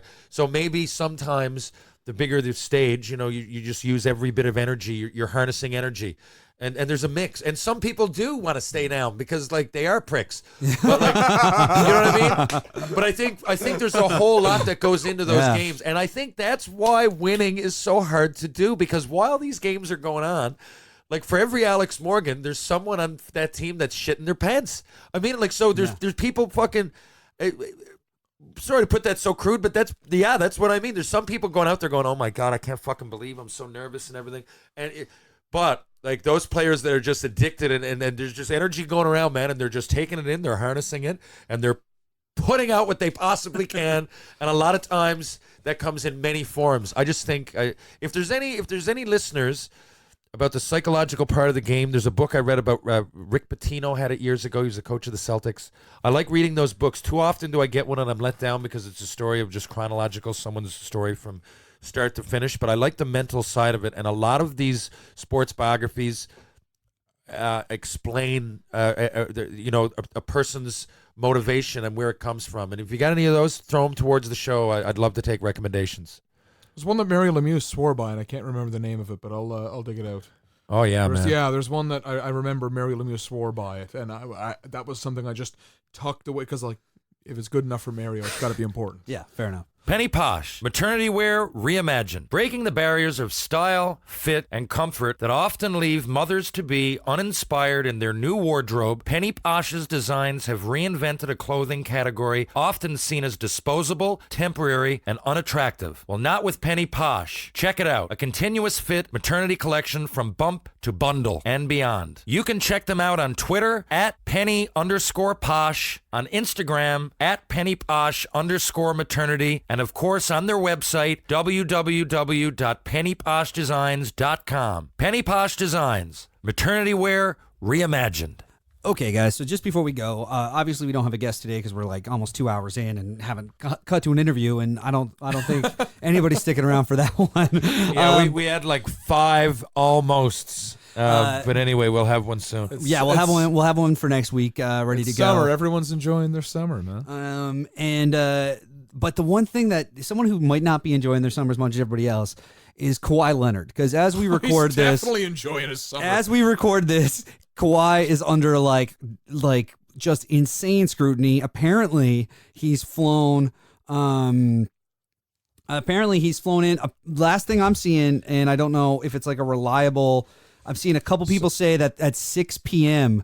Eastern, So there's Wednesday, going to be July, an update. yeah, we're at Wednesday, July 3rd, 2019, 6 p.m. There's going to be an update, apparently. 6 p.m. Eastern. So that, as of right now, that's 6 minutes away from when we're recording this moment. Yeah, if you Apparently, there's going to be an update in 6 minutes. So if I can keep the question I'm about to ask you guys to 6 minutes, we might come to the okay, we might answer. be able to- And we'll break it 2 days after it happens. Yes! We'll break it. It'll be. You know, I think someone- This will be there 10 o'clock tomorrow morning. This will break 15 and a half hours late. I think there might still be one person listening who's like, geez, I didn't know that. Yeah, maybe. So this is for them. But so today, Does anybody listen when we have no guest? I think so. Like Yeah. our last, we had one purely guestless, right? Yeah, we Outside always of like the extra content. the mystery guest one did really well. I think we need a bit of housekeeping episodes like Every this now and then, it's then, good to because just like it's- get a bunch of this hey, shit off our chest. I was just curious. Yeah, no, it's we do all right with those. Thanks everybody for listening to us. When Thank it's you for just listening. the three of us. I am still surprised that people listen to me talk about hockey because usually people. So are me and Terry. Yeah. Oh. don't you have something? Just cuts everywhere today. Don't you have something to Google over there? I do. It's hashtag Kawhi Watch.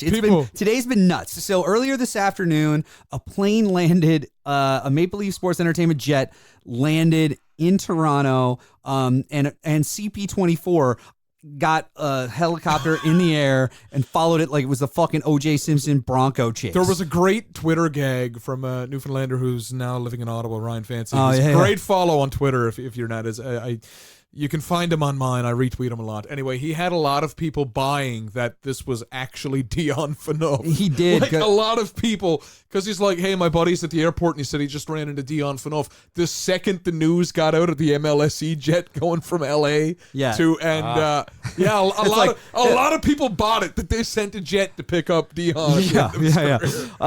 But yeah, so all this is happening and it's fucking going nuts. And the question I have for you guys, is there anything even remotely close to something like this that could happen in hockey in terms of the fervor over one player?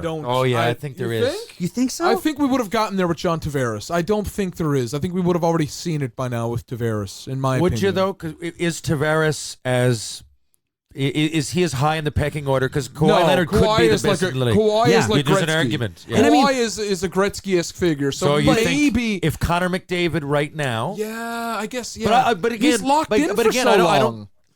That's the thing. No, Players love but that here's- statue. But here's the thing. if he wasn't, you said, is there something that could? Yeah. Okay. Now, how Connor, often does this happen? So when you're saying something like this, are you saying that this is every year in basketball, or No. this is unique This even is for very basketball? unique I think for this is basketball. even unique for basketball, but I don't Okay. think it's going to be. I think that shit like this is going to kind of be the new normal for that because of these like identified super max, like these guys that are just that big a deal. Because the thing with basketball that's a little bit different than hockey, because even with your Gretzkys, even with your Lemieux and Crosbys, it takes years for one guy to pull the pieces together to put together a championship team. It took, Gretzky joins the league. It's what, 4 years, 5 years before the Oilers win. Same thing. I mean, Lemieux was almost the same window. 6, Crosby, I think, for Crosby was Mario, 4. 5, I mean, we're 6 still for the clock's Sid. still counting on McDavid. Like it's you- not like Kawhi came to Toronto, and within a year, Toronto had their championship final. Well, I hear, So I just hear don't think what there's you're a saying. Yeah. Totally. I hear what you're saying. Right now, I don't see anything on the right. But you said Canada happened in hockey. I think easily one of these years, it's going to align. Someone like McDavid or Crosby is going to align where Tavares did, and boom. And the fucking Rangers are going to call, and the Leafs and the Canadians could be in 2060. But you said, can I see it happening? I totally can see it happening. I think something like this kind of happened with Brett Favre a handful of years ago. I do remember him being followed to an airport. Like he made a Except decision. he was 40, not 30. Yeah, and it was to check a cell phone record. Yeah, he was 40 years old, man. Yeah, well, he was an old man at the time, but I do remember a news chopper following Brett Favre because I was like, boy, the last time a chopper followed a football, last time a chopper followed a football player driving down a freeway, very different story. Very different story. My thing is just the only thing I could possibly see is if McDavid doesn't, break through in Edmonton, a free agency opportunity comes up, and there's a chance he's going to sign in Toronto, and Toronto is still waiting for their cup. I think the craziest... I think that's kind of the only scenario in the foreseeable future I can see happening. Perhaps. The craziest NHL free agency thing that I can remember in my lifetime wasn't even the John Tavares thing, was the fucking Brad Richards one. You ever read about that?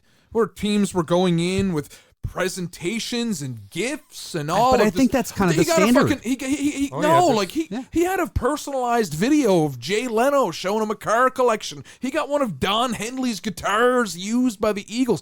Read up about the gifts that Brad Richards was showered in. It was and the whole time he kind of figured he was going to New York. I'm just saying. I'm just going to say. What you're saying is there was a situation that was like that. I don't think he was followed by news choppers, but it was pretty crazy. It was pretty wild. I think it's pretty good for a band to go. You're saying Here, that have our drummer's guitar. You're saying that was the joke I made. It was a fucking drummer, and he gave him a guitar. So you're saying that you're looking at me saying that you don't see how that could happen, although it almost happened with a guy who's pretty good. But not Sidney Crosby. But you can never see how it's going to happen in hockey. Fair. Although it just almost really close. happened with a guy at the end of his career that's pretty good. But now I love Brad Richards, by the way, and he's more than pretty good. But he's I think he was older when that happened. What I meant by I don't see it happening is I think the NHL kind of operates in a different way. Yeah, I know what you're saying. I think in the NHL, definitely the general managers would be the guys flying somewhere. The player's going to sit at hunker down in an office, in a suite somewhere. Yeah, in a suite somewhere. First of also, all, that's not true. That other Brad Richards crazy fucking thing. Hang on. I'm just saying you're fucking wrong because the whole thing we talked about Panarin. He went to New York to meet at MSG and they had the fucking picture wrong. Yeah, fair. That happened because he went there. Okay, same thing during the Brad Richards thing. He left his Twitter logged in. The Brad Richards free agency sweepstakes was fucking insane, by the way. He left his Twitter logged in and Tommy Lee was somehow tweeting from his Twitter account. Well, so when we say, yeah, that's pretty good. Locked on package. When we say Kawhi, then what are you talking about? Because we can just start go. This could get cyclical. 'Cause when you say do you mean like how? Like Toronto? Like the player? Like this is now going to be nothing like the Kawhi thing again. What do you mean? A big signing? I don't do you mean a big signing. What? A guy going to California from in what way do you think it'll be like? I mean, my thing is I don't see news choppers and 6 SUVs following someone. That's mine. That's my level there. I don't see news choppers and SUVs. That's okay. That's it. And that's kind of my line too. Yeah. I think that can totally happen soon. Okay. But I was going to go the other way. I think it's because there's more to it. I think with this, I think the whole world is outside of. I get the SUVs and whatever, but the whole world is kind of on standby now. The whole country, at the very least, to see what Kawhi is going to do. I think the uniqueness of it for basketball is because one guy can take over the fucking game.